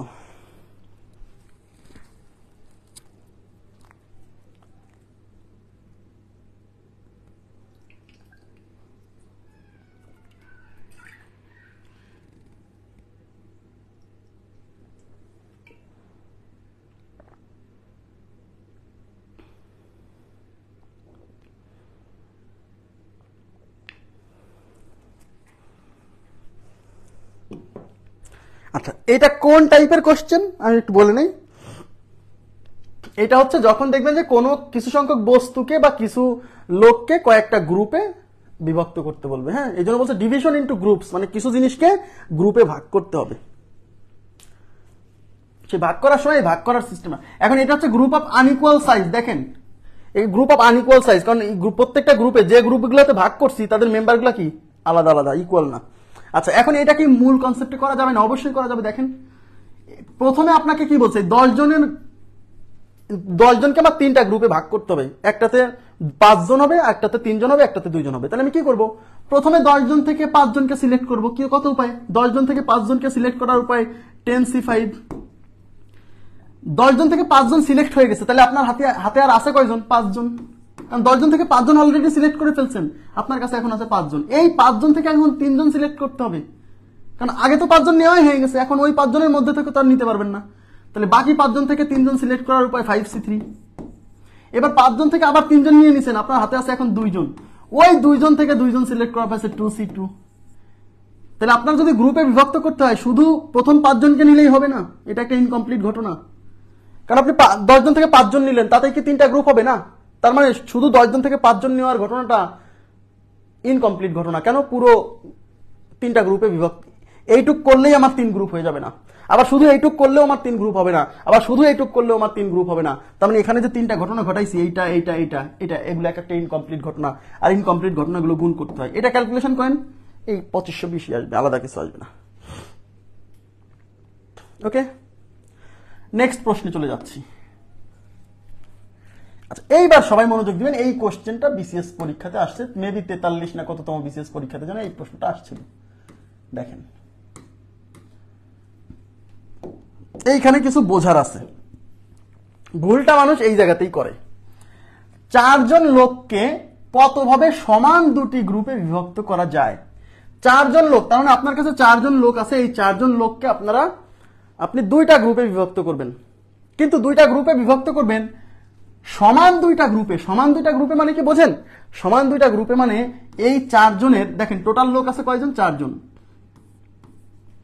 সমান 2টা গ্রুপে মানে এই গ্রুপে আসবে 2 জন, এই গ্রুপে আসবে 2 জন। এটা হচ্ছে সমান 2টা গ্রুপ। এইটা হচ্ছে type 2। Type 2 group of equal size. Group of equal size, এই যে প্রত্যেকটা গ্রুপের মেম্বারও এখন সমান হবে। আর আগের গুলা করছিলাম হচ্ছে গ্রুপ অফ আনইকুয়াল সাইজ। তাহলে আমাদের শর্টকাটটা কি বলছি? এখানে যে সংখ্যা থাকবে প্রথমে এইখানকার ফ্যাক্টোরিয়াল, তারপরে এখানে যা যা থাকবে সেইগুলোর ফ্যাক্টোরিয়াল দিয়ে গুণ করে দিব। ব্যাস ব্যাস, তাহলে হয়ে গেল। ম্যাক্সিমাম স্টুডেন্ট এই পর্যন্ত উত্তর করে দিয়ে আসবে, বাট এটা ভুল। এটা ভুল। মানে যখন এই গ্রুপের মেম্বারগুলো ইকুয়াল সাইজের হবে তখন একটা সমস্যা তৈরি হয়েছে, হ্যাঁ 4C2। জি, এই 4 জন থেকে প্রথমে 2 জনকে সিলেক্ট করবেন, 4 জন থেকে 2 জনকে সিলেক্ট করার পর 4C2, তারপরে বাকি 2 জন থেকে 2 জন সিলেক্ট করার পর 2C2। এটা গুণ করলে যা আসবে তাই। এটা 1 নাম্বার অপশনে থাকবে এবং এটাই ভুল। মানে যখন প্রতিটা গ্রুপের মেম্বার সমান তখন একটা ঘটনা ঘটছে, ওই ঘটনাটা আগে থেকে না জানলে আপনার খবর আছে। কিভাবে আমি একটু এক্সপ্লেইন করতেছি, এবার তাকান প্লিজ। তাহলে এটা করলে কি হবে? 4C2 মানে 4 × 3, নিচে হচ্ছে 2 × 1, 2 দুগুণি 4, আর এই 2C2 মানে তো 1, তাই না? 3 দুগুণি 6। তার মানে এটা মনে হচ্ছে যে 4 জন লোককে সমান 2টা গ্রুপে ভাগ করলে মোট এরকম 6 ভাবে ভাগ করা যাবে, কিন্তু না, একটু সমস্যা তৈরি হচ্ছে। দেখেন, মনে করেন আমি 4 জন লোক নিলাম, ABCD, এই 4 জন লোক নিলাম। এখন আমার টার্গেট কি? আমার টার্গেট হচ্ছে এই 4 জন লোককে সমান 2টা গ্রুপে ভাগ করা। তাহলে আমি প্রথমে AB কে এক গ্রুপে দিলাম, আর তাহলে CD কে আর এক গ্রুপে দিতে হবে, কারণ AB কে যদি এক গ্রুপে দেন তাহলে CD আর এক গ্রুপে যাবে, তাই না?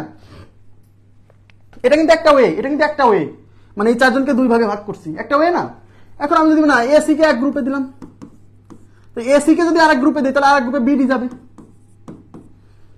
এবার একজন বলো না আমি AD কে এক গ্রুপে দিলাম, AD কে যদি এক গ্রুপে দেই, AD কে যদি এক গ্রুপে দিই তাহলে BC আর এক গ্রুপে যাবে, তাই কিনা? একজন বলো না এবার আমি এবার একটা কাজ করব, সেটা হচ্ছে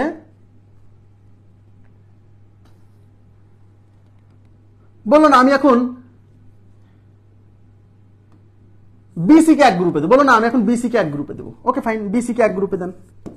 BC কে এক গ্রুপে দিলে আর এক গ্রুপে কি যাবে? AD, A আর D এক গ্রুপে যাবে, তাই না? কিন্তু মজার বিষয় হচ্ছে BC কে যখন এক গ্রুপে দিবেন তখন A আর D যে আরেকটা গ্রুপে, এই গ্রুপটা আমি অলরেডি ক্রিয়েট করে ফেলছি। এই যে দেখছেন যে এক পাশে BC আর এক পাশে AD, সেটা অলরেডি ক্রিয়েট করে ফেলছি। তার মানে এখন এটা আবার রিপিট হচ্ছে। একজন বলো না আমি এখন BD কে এক পাশে দিব, BD কে এক পাশে দিলে AC এক পাশে যাবে, এইটাও আমি অলরেডি ক্রিয়েট করে ফেলছি। এই যে BD আর AC, এই যে BD আর AC।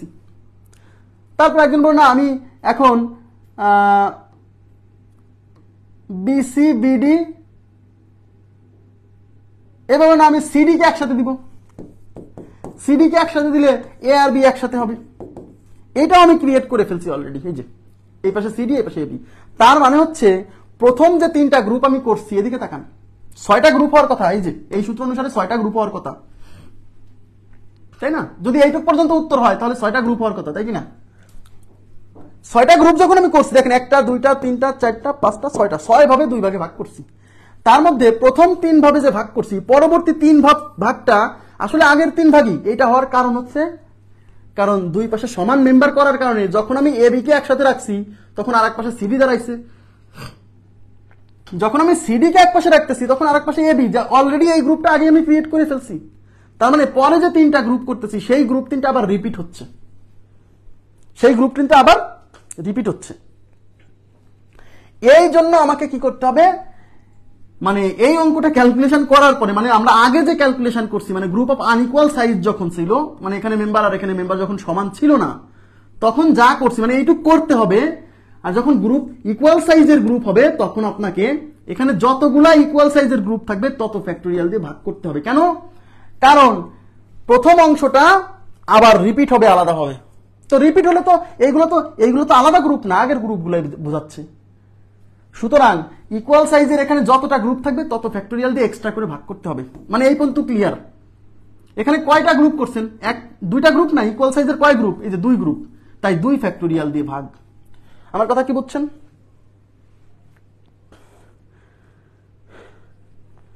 ওকে, তার মানে হচ্ছে সোজা কথা, যখন আপনাকে সমান সাইজের গ্রুপ করতে বলবে তখন আনইকুয়াল সাইজ, মানে আগে যে কনসেপ্টটা অঙ্ক করছি শর্টকাটে সেটা করব, তারপরে আমরা যতটা গ্রুপ থাকবে তত ফ্যাক্টোরিয়াল দিয়ে ভাগ করবে। এখানে 2টা গ্রুপ আছে ইকুয়াল সাইজের কয়টা গ্রুপ? 2টা গ্রুপ, তাই 2 ফ্যাক্টোরিয়াল দিয়ে ভাগ করছি। এইবার ক্যালকুলেশন। এখন 4 ফ্যাক্টোরিয়াল মানে হচ্ছে 24, এই 2 ফ্যাক্টোরিয়াল মানে 2, এই 2 ফ্যাক্টোরিয়াল মানে 2, এই 2 ফ্যাক্টোরিয়াল মানে 2, এই 2 দিয়ে এটা যাবে 12, এই 2 দিয়ে এটা যাবে 6, এই 2 দিয়ে এটা যাবে 3। তাহলে উত্তর হচ্ছে 3 ভাবে। 3 ভাবে আসলে 6 ভাবেই হয়, বাট ইকুয়াল সাইজের গ্রুপ হওয়ার কারণে প্রথম 3টা গ্রুপ পরে আবার রিপিট হয়েছে। কিন্তু এগুলো তো আলাদা গ্রুপ না, এগুলো তো ওই গ্রুপে বোঝাচ্ছে। কারণ এসে বিসি কে এক পাশে রাখছেন, এডি এক পাশে যাবে, সেটা তো এই যে এখানে করেই রাখছেন, তাহলে এটাকে আলাদাভাবে আবার কাউন্ট করবেন। কথা ক্লিয়ার হয়েছে? তাহলে ইকুয়াল সাইজের গ্রুপ হলে কি করতে হবে আমি বলে দিচ্ছি। দেখেন এই যে এখন আপনারা করবেন এটা, এই যে 8 জন শিক্ষার্থীকে কতভাবে সমান 2টি গ্রুপে বিভক্ত করা যাবে। হ্যাঁ বলবো, এবার বলবো। তাহলে সমান, দেখেন প্রথমে যদি দেখেন যে সমান সাইজের গ্রুপ করতে বলছে তাহলে কি করতে হবে? 8 জন শিক্ষার্থী, টোটাল 8 জন, এই 8 জনকে কয় গ্রুপ? 2 গ্রুপ করতে হবে সমান সাইজের। তার মানে এই পাশে 4 জন, এই পাশে 4 জন। এইটুকু বুঝছেন কিনা? প্রথমে আপনি কি করবেন, এই চিত্রটা আঁকাবেন। এইবার আনইকুয়াল সাইজ করলে কি করতেন? এই উপরে দিতেন 8 ফ্যাক্টোরিয়াল, নিচে এইটা হলো 4 ফ্যাক্টোরিয়াল, এইটা হলো 4 ফ্যাক্টোরিয়াল। ক্লিয়ার? এইবার যেহেতু গ্রুপ অফ ইকুয়াল সাইজ বলতে আমি বোঝাচ্ছি এই গ্রুপগুলোতে সমান সংখ্যক মেম্বার যদি থাকে, তাহলে এখানে কয়টা গ্রুপ? ইকুয়াল সাইজের কয়টা গ্রুপ? এদিকে তাকান। এইটুক কিন্তু আগে যা করছেন তাই। এখন এক্সট্রা করে আপনাকে কাজ করতে হবে যদি ইকুয়াল, মানে গ্রুপগুলোতে ইকুয়াল মেম্বার থাকে, সমান গ্রুপে ভাগ করতে বলে। বুঝতে পারছেন কি বিষয়টা? তাহলে এখানে কয়টা গ্রুপ? এই একটা গ্রুপ, এখানে একটা গ্রুপ, 2টা গ্রুপ, যতটা গ্রুপ ইকুয়াল সাইজের যতটা গ্রুপ তত ফ্যাক্টোরিয়াল দিয়ে ভাগ। ভাগ কেন করতেছি? কারণ এটা করলে আমাদের বেশি আসবে, কিন্তু বেশি মানে লাস্ট মানে অর্ধেক সংখ্যক গ্রুপ উপরে যা হয়েছে সেই জিনিসগুলো পরে আবার রিপিট হচ্ছে না, তাহলে ভাগ দিয়ে কি ওইগুলো ক্যান্সেল করে দিতে হবে না? বুঝছেন? এই জন্য ভাগ করতেছি। তাহলে ইকুয়াল সাইজের এখানে 2টা গ্রুপ, তাই 2 ফ্যাক্টোরিয়াল দিয়ে ভাগ। আচ্ছা, এখন আমরা এটা ক্যালকুলেশন করব। দেখেন তাহলে 8 ফ্যাক্টোরিয়ালকে লিখবো 8 into 7 into 6 into 5 into 4 factorial. কেন 4 ফ্যাক্টোরিয়াল? এই 4 ফ্যাক্টোরিয়াল দিয়ে কেটে দিব। তাহলে নিচে এটা 4 ফ্যাক্টোরিয়াল, আর এই 4 ফ্যাক্টোরিয়াল মানে 24 লিখলাম। হ্যাঁ, আর ওই 2 ফ্যাক্টোরিয়াল মানে 2। এটা ক্যান্সেল, এই 8 দিয়ে এটা যাবে 3 বার, এই 3 দিয়ে এটা যাবে 2 বার, এই 2 ক্যান্সেল, 5 সাথে 35। তাহলে 35 ভাবে আপনি এই 8 জনকে 4 জন লোকের 2টা গ্রুপে বিভক্ত করতে পারবেন। ফারজানা রুবি, এবার বুঝতেন কিনা বলেন প্লিজ, কাইন্ডলি রেসপন্স করতে হবে। অন্যদের কি অবস্থা বলেন তো?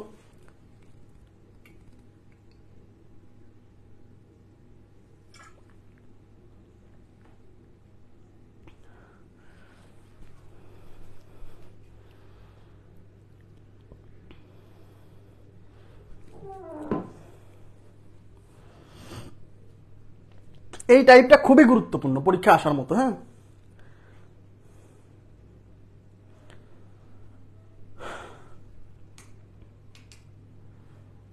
খুবই সিম্পল। আগে এই চিত্রটা আঁকাবেন, চিত্রটা আঁকায় এখানে যেভাবে লিখছেন সেইভাবে ফ্যাক্টোরিয়াল দিয়ে দিবেন। যদি ইকুয়াল সাইজের গ্রুপ হয় তাহলে যতটা গ্রুপ তত ফ্যাক্টোরিয়াল দিয়ে ভাগ করে দিবেন, শেষ। আর আনইকুয়াল হলে ওই ভাগটা করতে হবে না। দেখেন এখানে কি বলছে,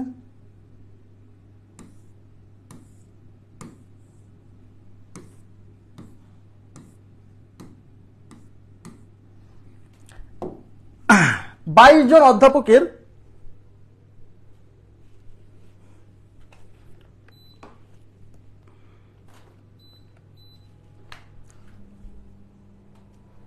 আচ্ছা 22 জন অধ্যাপকের প্রীতি ম্যাচে খেলার জন্য দুই ভাগে ভাগ করে দুইটি ক্রিকেট টিম গঠন করতে হবে। কতভাবে টিম গঠন করা যায়? আরে ভাই, কতভাবে টিম গঠন করা যায় মানে কতভাবে দুইটা গ্রুপে ভাগ করা যাবে। টিম গঠন করতে হলে কি করতে হবে? ওই 22 জনকে দুইটা গ্রুপে ভাগ করতে হবে, তাহলেই তো টিম গঠন হবে। বুঝতে পারছেন কি বিষয়টা? এখানে বুঝতে হবে, এখানে কিন্তু সরাসরি বলে না, না বলে দিছে দুই ভাগে ভাগ করা যাবে। তাহলে টোটাল লোক হচ্ছে 22 জন। এই 22 জনকে এখন ক্রিকেট টিম, নিশ্চয়ই আপনি মানে এখানে তো আলাদা আলাদা সাইজ হবে না, কারণ এক পাশে 12 জন, এক পাশে কি 10 জন দিবেন না। দুই টিমে যদি খেলাতে চান তাহলে এই পাশে সমান, এই পাশে সমান। বলা নাই যে সমান দুই ভাগে ভাগ করতে হবে, কিন্তু বুঝে নিতে হবে যেহেতু দুইটা টিম গঠন করবেন, মনে করেন যে ক্রিকেট খেলার জন্য বা ম্যাচ খেলার জন্য, তাহলে দুই পাশে তো সমান সংখ্যক প্লেয়ার থাকবে। 22 জনের 11 জন থাকবে এই পাশে, 11 জন থাকবে এই পাশে। এটুকু বুঝছেন কিনা? চিত্রটা আঁকানোর পরে এখন আমরা কি করব? কিছুই না, এখানে আছে 22 তাই উপরে 22 ফ্যাক্টোরিয়াল, এখানে আছে 11 তাই 11 ফ্যাক্টোরিয়াল, ইন্টু এখানে আছে 11 তাই 11 ফ্যাক্টোরিয়াল। ক্লিয়ার? অঙ্ক কিন্তু শেষ হয়নি। কেন শেষ হয়নি? কারণ যেহেতু এখানে 11 মানে সমান সাইজের দুইটা গ্রুপ করছি, তাহলে এখানে কয়টা গ্রুপ করছি সমান সাইজের? একটা, দুইটা গ্রুপ, সমান সাইজের দুইটা গ্রুপ, তাই 2 ফ্যাক্টোরিয়াল দিয়ে ভাগ। এটাই আমাদের উত্তর। অপশনে এইভাবেই থাকবে, অপশনে এইভাবেই থাকবে। কেন? কারণ এই 22 ফ্যাক্টোরিয়ালের মান তো একটা বিশাল মান, এটা ক্যালকুলেশন করতে দিবে না, এইভাবেই থাকবে। সর্বোচ্চ এরকম থাকতে পারে, উপরে থাকলো 22 ফ্যাক্টোরিয়াল, নিচে এই 11 ফ্যাক্টোরিয়াল আর 11 ফ্যাক্টোরিয়াল গুণ হয়ে 11 ফ্যাক্টোরিয়ালের হোল স্কোয়ার থাকতে পারে, ইন্টু 2 ফ্যাক্টোরিয়াল, হয়তো এরকম থাকতে পারে। নেক্সট কোশ্চেনে চলে যাচ্ছি। নেক্সট কোশ্চেনে কি বলছে? এটা কি হবে বলেন আপনারা? কত হবে? আপনারাই বলেন তো এটা কত হবে?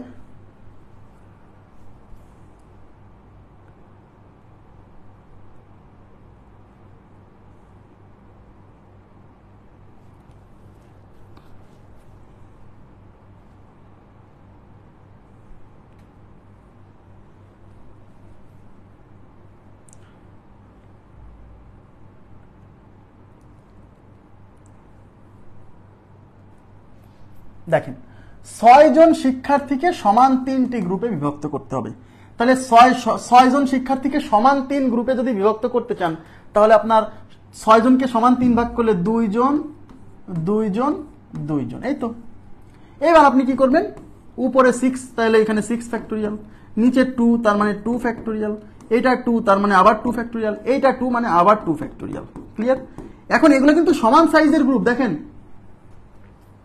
এখানে কিন্তু সমান সাইজের গ্রুপ, প্রত্যেক গ্রুপে সমান সংখ্যক মেম্বার।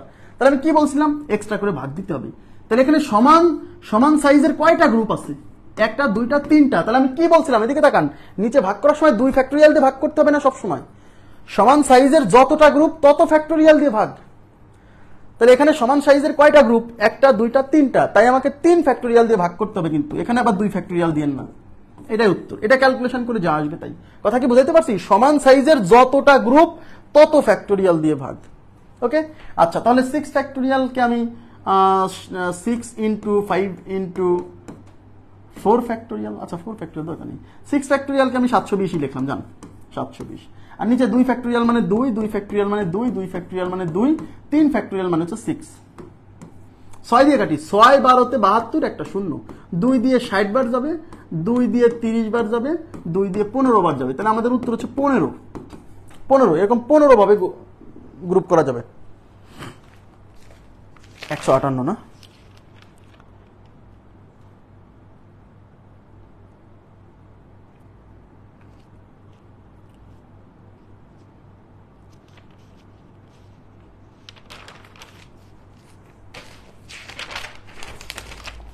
হয়েছে এটা? নেক্সট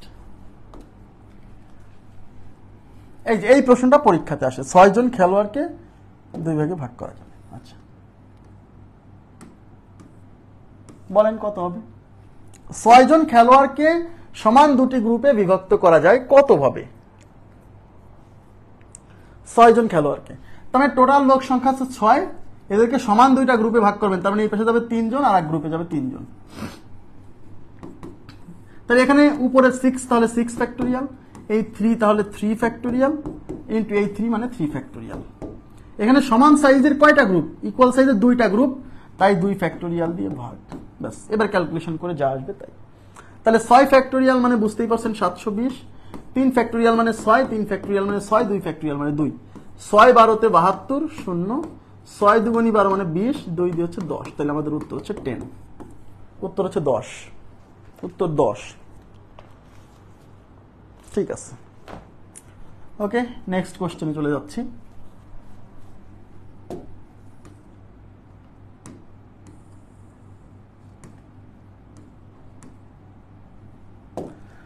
বলছে 12 জন লোককে এমন ভাবে 5টি গ্রুপে বিভক্ত করতে হবে যেখানে 2টি গ্রুপে 3 জন করে এবং অন্য 3টি গ্রুপে 2 জন করে লোক থাকবে।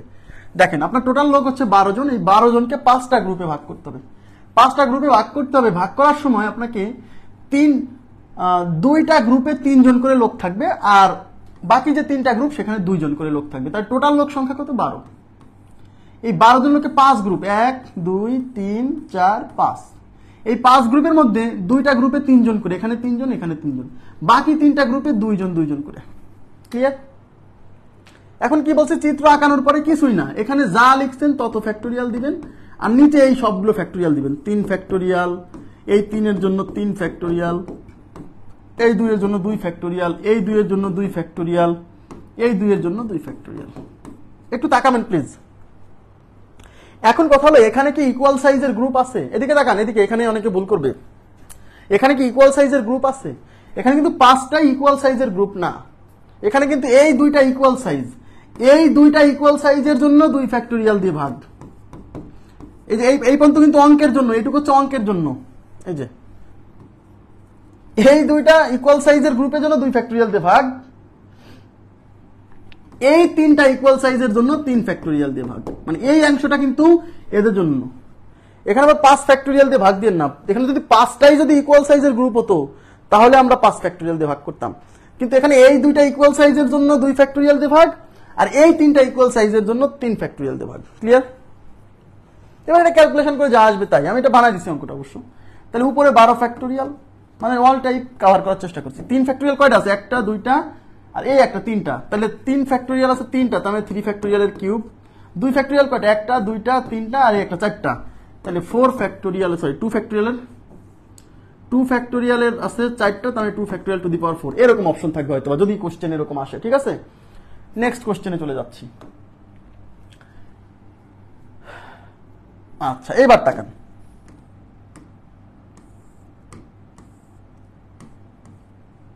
কি বলছে? 8টি ভিন্ন ভিন্ন বই কতভাবে 8টি ভিন্ন ভিন্ন বই কতভাবে 1:3 অনুপাতে ভাগ করা যাবে? সবাই একটু অঙ্কটার দিকে তাকান। আপনার কাছে 8টা বই আছে ভিন্ন ভিন্ন, এতক্ষণ মানুষ ছিল, তো মানুষকে ভাগ করা যায়, বইকে ভাগ করা যায় না? 2 ভাগে ভাগ করা যায় না? 3 ভাগে ভাগ করা যায় না? এক পাশে 5টা আর এক পাশে 3টা থাকতে পারে কিনা? আচ্ছা বইকেও তো ভাগ করা যেতে পারে, কি আমি ভুল লিখছি? 2 ফ্যাক্টোরিয়াল টু দি পাওয়ার 4ই তো লিখলাম।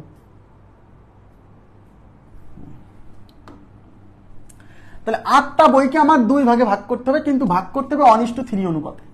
তার মানে এই যে 8টা বই, এই 8টা বইয়ের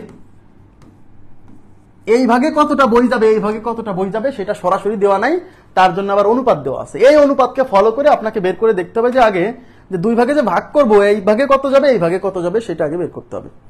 তাহলে 1:3 অনুপাত, তাহলে ধরলাম প্রথম ভাগে যাবে 1x মানে x, দ্বিতীয় ভাগে যাবে 3x। এই দুইটার যোগফল আবার 8 এর সমান, তাহলে x plus 3x is equal to 8, তার মানে 4x ইজ ইকুয়াল টু 8।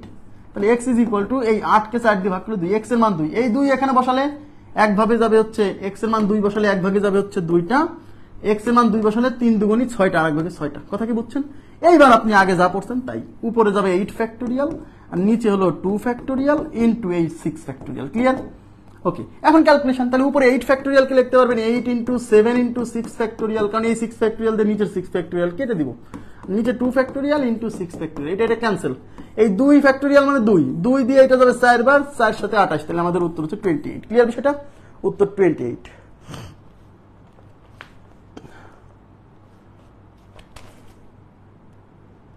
আচ্ছা, অবশ্য দেওয়া নাই, ওখানে উত্তর ওইভাবে রেখে দিচ্ছি। বুঝছেন কি বিষয়টা? খুবই সিম্পল, খুবই সিম্পল। সবাই একটু অঙ্কটা ভালো করে পড়েন তো, সবাই কাইন্ডলি একটু অঙ্কটা ভালো করে পড়েন, রেসপন্স করেন প্লিজ। অঙ্কটা ভালো করে পড়েন, পড়ে নেন। এখানে এর পরের অঙ্কের সাথে একটু জাস্ট একটা কথার পার্থক্যের জন্য অঙ্কের উত্তর চেঞ্জ হবে, এই জন্য বলছি। এখানে বলছে 8টি ভিন্ন ভিন্ন বই কতভাবে 1:3 অনুপাতে ভাগ করা যাবে। মানে আপনি 8টা বই আছে, ওই 8টা বইকে খালি ভাগ করবেন, আর কিছু করবেন না, জাস্ট 8টা বইকে কত ভাগে ভাগ করা যাবে। ওকে, আর এই অঙ্কে কি বলছে বলেন? পার্থক্যটুকু বলেন তো, আপনার আগে পার্থক্য বুঝছেন কিনা আগের অঙ্কের সাথে এই অঙ্কের, একটু আমাকে বলেন তো। কোনো পার্থক্য বুঝতে পারছেন? প্লিজ কাইন্ডলি রেসপন্স করেন। আগের অঙ্কের সাথে এই অঙ্কের পার্থক্য কি একটু বলেন তো।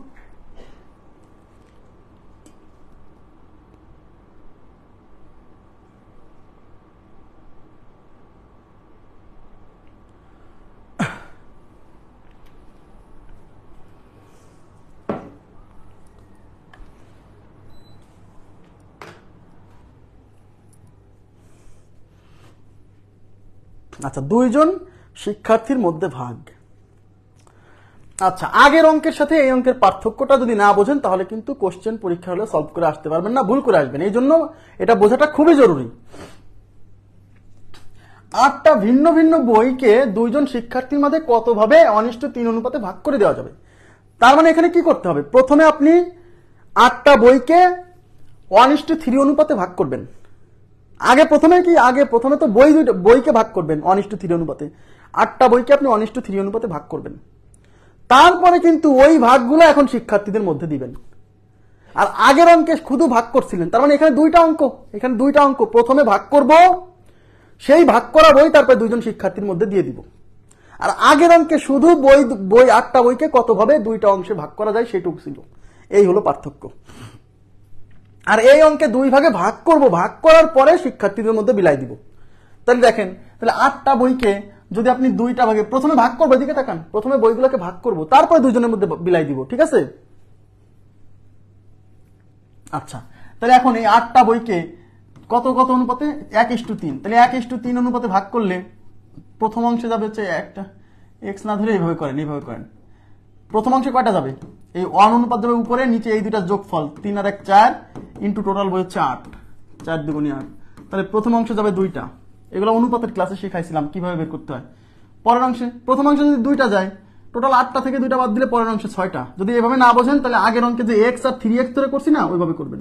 যে প্রথম অংশে যাবে x, দ্বিতীয় অংশে 3x। তাহলে ভাগ হবে কত? তাহলে অতএব ভাগের যত উপায়ে ভাগ করা যাবে, যত উপায়ে 2 ভাগ করা যাবে,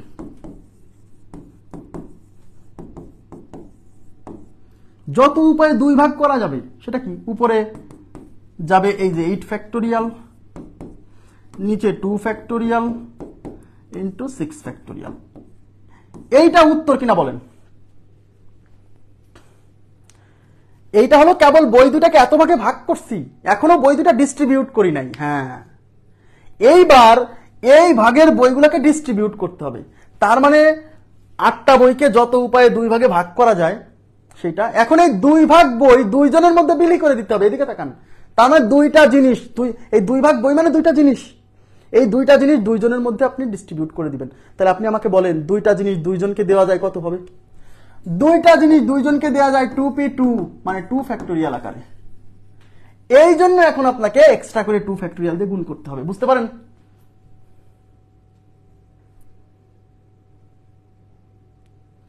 না, দ্বিতীয় স্টেপে সমান ভাগ কেন? না, বিষয়টা এরকম না। মনে করেন আপনার কাছে এখানে 2টা বই আছে আর এখানে 6টা বই আছে। হ্যাঁ, এরকম 2টা বই, এই 2টা বই মনে করেন যে এটা হলো রবীন্দ্রনাথের গল্পগ্রন্থ, নজরুলের গল্পগ্রন্থ, এখানে হচ্ছে 6টা উপন্যাস। এইভাবে একভাবে ভাগ করতে পারেন। এবার এখান থেকে কিছু বই, একটা বই এখানে আনলেন, এখান থেকে একটা এখানে নিলেন, ওটা কিন্তু আরেকটা নতুন ভাগ। কিন্তু এখন এই দেওয়ার সময় এই ভাগ একজন মেয়েকে দিবেন, এই ভাগ আরেকজন মেয়েকে দিবেন। কিন্তু এমন হতে পারে না যে এই ভাগটা একজনকে দিলেন, এই ভাগটা যাকে দিলেন এই ভাগটা আরেকজনকে দিবেন না। এমন হতে পারে না যে এই ভাগটা আগে যাকে দিছিলেন তাকে এখন এই ভাগটা দিবেন, এই ভাগটা আরেকজনকে দিবেন, এমন হতে পারে না। তার মানে ভাগ করার সময় তো আমি এই ভাগটা একজনকে দিতে পারি, যাকে দিব পরবর্তীতে তো মানে আমার কথা কি বুঝতে পারছেন? ভাগ করার সময় তো এইটা আমি একজনকে দিলাম, এইটা আরেকজনকে দিলাম, কিন্তু এমন হতে পারে না যে এটা যাকে দিছিলাম তাকে এখন এইটা দিচ্ছি আর এইটা আরেকজনকে দিচ্ছি, এরকম হতে পারে না। ভাগ করে দেওয়ার সময় সমান সংখ্যক কেমনে দিবেন?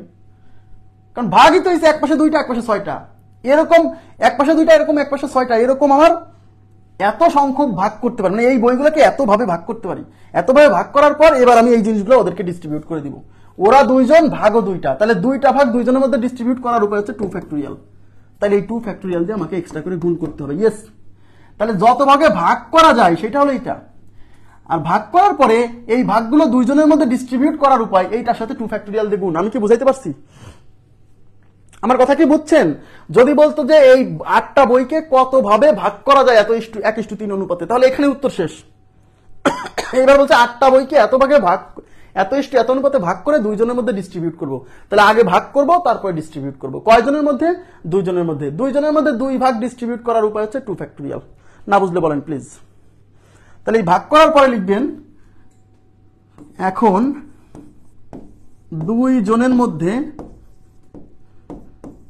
দুইজনের মধ্যে ভাগ করে দেওয়ার উপায়, ভাগ করে দেওয়ার উপায় এই 8 ফ্যাক্টোরিয়াল নিচে 2 ফ্যাক্টোরিয়াল ইন্টু 6 ফ্যাক্টোরিয়াল, এর সাথে এক্সট্রা করে 2 ফ্যাক্টোরিয়াল দিয়ে গুণ। এটা ক্যান্সেল। উপরে 8 ফ্যাক্টোরিয়াল মানে 8 ইন্টু 7 ইন্টু 6 ফ্যাক্টোরিয়াল, নিচে আছে 6 ফ্যাক্টোরিয়াল, 6 ফ্যাক্টোরিয়াল কাটা 27 56, উত্তর হচ্ছে 56।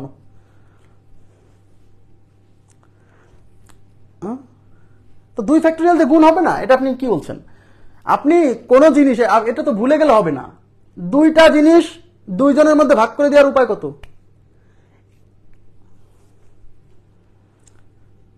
3 জনের মধ্যে ভাগ করে দিলে 3 ফ্যাক্টোরিয়াল দিয়ে গুণ, সে অঙ্ক আছে, টেনশন করেন না।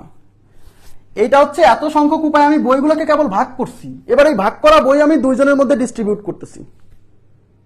তো দুইজনের মধ্যে 2 ভাগ বই, 2 ভাগ, এখানে তো বই 8টা না, 8টা বই এক পাশে 6টা আছে এক পাশে 2টা আছে, এরকম যতভাবে ভাগ করা যায়। এবার আমি যখন দুইজনের মধ্যে এরকম এই ভাগগুলা দিব, তো 2 ভাগ বই দুইজনের মধ্যে বিলি করে দেওয়ার উপায় কি? 2 ফ্যাক্টোরিয়াল না? তাহলে এটা হচ্ছে ভাগ করছি, এটা কি ঘটনা কমপ্লিট হয়েছে না? এই ভাগগুলো এখন দুইজনের মধ্যে বিলি করতে হবে কত ফ্যাক্টোরিয়াল আকারে? 2 ফ্যাক্টোরিয়াল আকারে।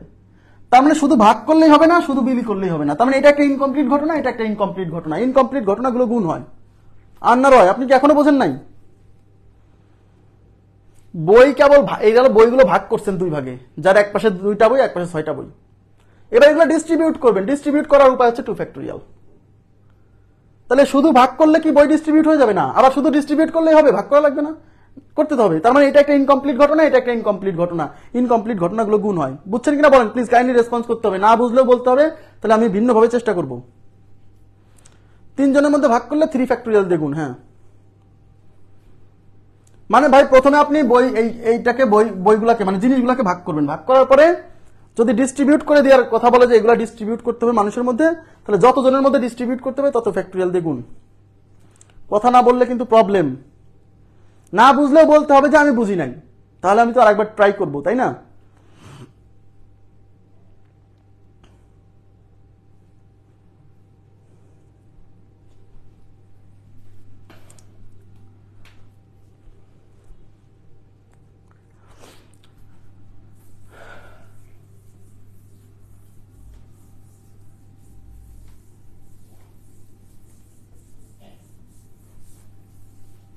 আপনি আগে এটা বলেন যে আপনার কাছে মনে করেন যে 5টা জিনিস আছে, এই 5টা জিনিস দিয়ে 5টা থেকে 5টা বস্তু নিয়ে সাজাবেন, কত উপায়?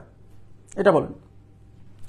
5টা জিনিস থেকে 5টা জিনিস নিয়েই সাজাবেন, কত উপায়? 5 ফ্যাক্টোরিয়াল। এটা তো বোঝেন না? বোঝেন না, তাই না? 5টা জিনিসের মধ্যে থেকে 5টা জিনিস নিয়ে সাজানোর উপায় 5 ফ্যাক্টোরিয়াল। 5C5 না, 5P5 সাজানো মানে 5P5, সি না, বাসাই না, সাজানো। বোঝার চেষ্টা করেন। এখন দুইটা বস্তুর মধ্য থেকে দুইটা বস্তু নিয়ে সাজানোর উপায় 2p2 মানে 2 ফ্যাক্টোরিয়াল। 2 ফ্যাক্টোরিয়াল, হ্যাঁ। তো দুইটা বস্তুর মধ্য থেকে দুইটা বস্তু নিয়ে সাজানো মানে 2 ফ্যাক্টোরিয়াল। এখন আপনার কাছে দুইটা সাজানো মানে যে জিনিসটা দুই ভাগ জিনিস আছে, এদিকে তাকান, দুই ভাগ জিনিস আছে, দুই ভাগ জিনিস, এক ভাগের মধ্যে আছে মনে করেন যে 5টা 6টা বই, এই যে এই এক বাক্সের মধ্যে আছে 6টা বই আর এক বাক্সের মধ্যে আছে 2টা বই। এখন এই দুইটা বাক্স আপনি দুইজন লোকের মধ্যে ডিস্ট্রিবিউট করে দিবেন, মানে দুইজনের মধ্যে ডিস্ট্রিবিউট করা মানে এই দুইটা জিনিস দুইজনের মধ্যে ভাগ করে দেওয়া, মানে দুইজনকে এই দুইটা জিনিস দিয়ে সাজানো, এরকম কনসেপ্টটা এরকম। তাহলে আপনার এখানে আছে একজন লোক, হ্যাঁ, এখানে আছে একজন লোক। এখন বলেন এই জিনিসটা একে দিতে পারেন, তাহলে এই জিনিসটা পাবে। তাহলে দুইজনের মধ্যে যখন ডিস্ট্রিবিউট করে দিবেন এই দুইটা জিনিস, এই পুরো বাক্স দুইটা, তখন একে এটা দিতে পারেন, একে তো এটাও দিতে পারেন। তার মানে এই দুইটা জিনিস, এখানে কি দুইটা জিনিস, এই পুরোটা মিলে একটা, এই পুরোটা মিলে একটা, এই দুইটা জিনিস দুইজনের মধ্যে কতভাবে সাজাই দেওয়া যাবে? 2 ফ্যাক্টোরিয়াল আকারে, 2 ফ্যাক্টোরিয়াল আকারে। ঠিক আছে? তাহলে এখন আপনার কাছে কি হলো, আপনার কাছে এখন 8টা বই আসছে। এই 8টা বইকে আপনার দুইজন শিক্ষার্থীর মাঝে 1:3 অনুপাতে ভাগ করে দিতে হবে। তাহলে প্রথম কাজ হলো 8টা বইকে দুই ভাগে ভাগ করবেন, 1:3 অনুপাত, মানে এক পাশে যাবে 2টা বই, এক পাশে 6টা বই। 8টা বইকে প্রথমে দুই ভাগে ভাগ করেন, তাহলে 8 ফ্যাক্টোরিয়াল, নিচে হচ্ছে 2 ফ্যাক্টোরিয়াল ইন্টু 6 ফ্যাক্টোরিয়াল। এটা হচ্ছে দুই ভাগে, মানে 8টা বইকে দুই ভাগে ভাগ করছি, ডিস্ট্রিবিউট এখনো করি নাই। এখন এখানে তো দুই ভাগে ভাগ করা হয়েছে, তাই না? তাই দুই ভাগে ভাগ করা জিনিস দুইজনের মধ্যে ডিস্ট্রিবিউট করে দিতে হবে। তাহলে কত ফ্যাক্টোরিয়াল আকারে? 2 ফ্যাক্টোরিয়াল আকারে ডিস্ট্রিবিউট করা যায়। এই 2 ফ্যাক্টোরিয়াল মানে হচ্ছে ডিস্ট্রিবিউশন, আর এটা মানে হচ্ছে ভাগ করা হয়েছে। তাহলে এখন আমার কথা হচ্ছে এই 8টা বইকে যদি আমি শুধু ভাগ করি, এটা মানে হচ্ছে শুধু ভাগ করা, বই 8টাকে 2 গ্রুপে ভাগ করছি, তাতে কি আমার অঙ্কটা কমপ্লিট হয়ে যাবে? না। কিংবা আমি যদি দুইজনের মধ্যে ডিস্ট্রিবিউট করে দেই, ভাগ না করেই, তাহলে কি অঙ্কটা কমপ্লিট হবে? না। তাহলে এটা একটা ইনকমপ্লিট ঘটনা, এই 2 ফ্যাক্টোরিয়াল এটা একটা ইনকমপ্লিট ঘটনা। ইনকমপ্লিট ঘটনাগুলো গুণ করতে হয়, তাই তো গুণ করছি। কথা কি বুঝছেন? তাহলে এরকম অঙ্ক যদি আসে যে কিছু জিনিস শুধু ভাগ করার কথা বলবে, তাহলে এখানেই শেষ। আর যখন বলবে কিছু জিনিস কিছু মানুষের মধ্যে ভাগ করে দিতে বলবে, তাহলে প্রথমে ভাগ করবেন, তারপরে ডিস্ট্রিবিউট করবেন, যতজনের মধ্যে তত ফ্যাক্টোরিয়াল দিয়ে গুণ। কথা কি বুঝছেন? এই 2 ফ্যাক্টোরিয়াল ক্যান্সেল, এই 8 ফ্যাক্টোরিয়াল মানে হচ্ছে 8 × 7 × 6 ফ্যাক্টোরিয়াল, আর নিচে আছে 6 ফ্যাক্টোরিয়াল ক্যান্সেল, উত্তর হচ্ছে 2756। আশা করি বুঝতে পারছেন। এবার আমি চলে যাচ্ছি পরবর্তী প্রশ্নে। এই যে এটা আপনি আরো ভালোভাবে বুঝবেন, এই প্রশ্ন বোর্ড বইয়ের প্রশ্ন, ইন্টারমিডিয়েটের এই প্রশ্ন পরীক্ষায় আসার মতো। কতভাবে 52 খানা তাস 4 ব্যক্তির মধ্যে সমভাবে বন্টন করা যেতে পারে?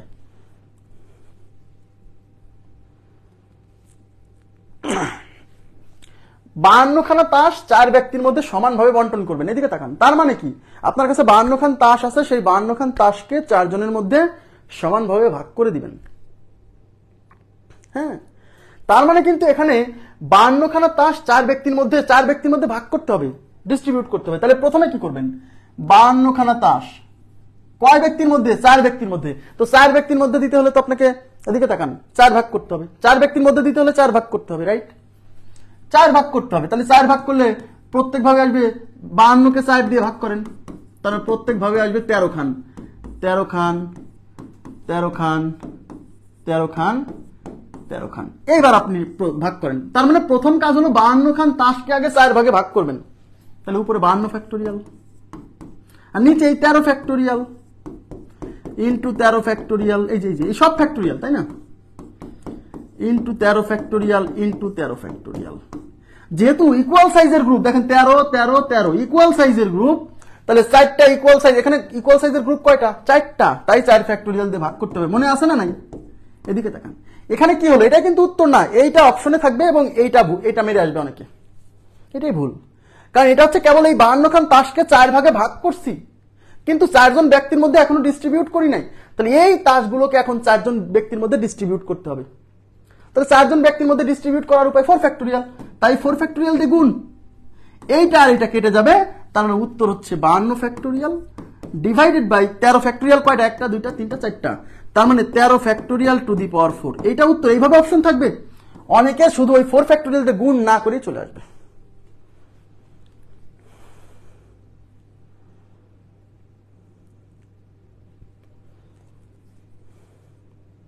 এই যে ফারজানা রুবি, আপনি যে ভুলটা করছেন, হ্যাঁ,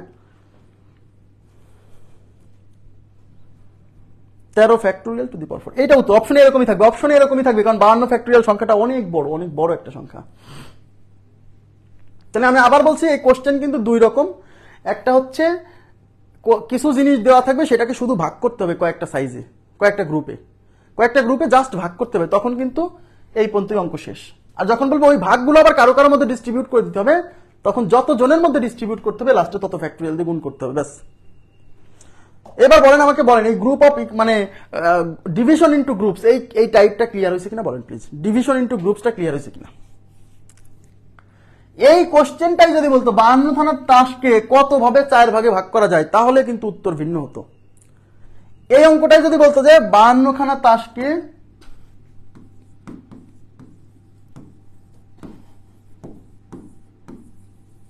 কত ভাবে 4 ভাগে ভাগ করা যাবে, 4 ভাগে ভাগ করা যাবে,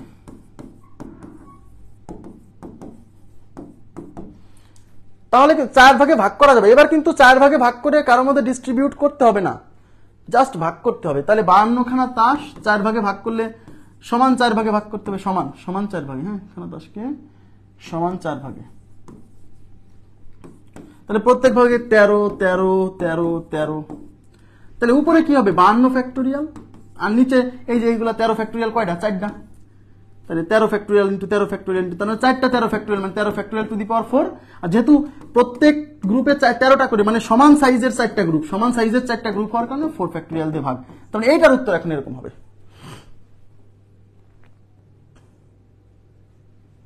হ্যাঁ, এই অঙ্কের ক্ষেত্রে লাস্ট ওই 4 ফ্যাক্টোরিয়াল দিয়ে গুণ করবো না, আর আগের অঙ্কে ওই 4 ফ্যাক্টোরিয়াল দিয়ে গুণ করার কারণে ওই 4 ফ্যাক্টোরিয়াল আর নিচের 4 ফ্যাক্টোরিয়াল কেটে শুধু এইটুকু উত্তর হয়েছিল। আমার কথা কি বুঝছেন? ক্লিয়ার হয়েছে? আশা করি বুঝতে পারছেন। তাহলে এই টাইপের প্রশ্ন এখানেই সমাপ্ত হলো। আমাদের আগামীকাল 164 নাম্বার ক্লাস থেকে শুরু হবে। আগামীকাল আমরা করব হচ্ছে বিন্যাস এবং সমাবেশের সমন্বিত গাণিতিক সমস্যা। মানে কিছু সমস্যা আছে যা শুধু বিন্যাস দিয়ে হবে না, শুধু সমাবেশ দিয়ে হবে না, আগে সমাবেশ করে তারপর বিন্যাস করতে হবে, ঠিক আছে? মানে আগে সিলেকশন পরে অ্যারেঞ্জমেন্ট আমি দেখাবো, সেগুলো থেকেও পরীক্ষায় প্রচুর প্রশ্ন আসছে। তো আজকের মতো এই পর্যন্ত রাখবো। ভালো থাকবেন সবাই, আল্লাহ হাফেজ, শুভরাত্রি।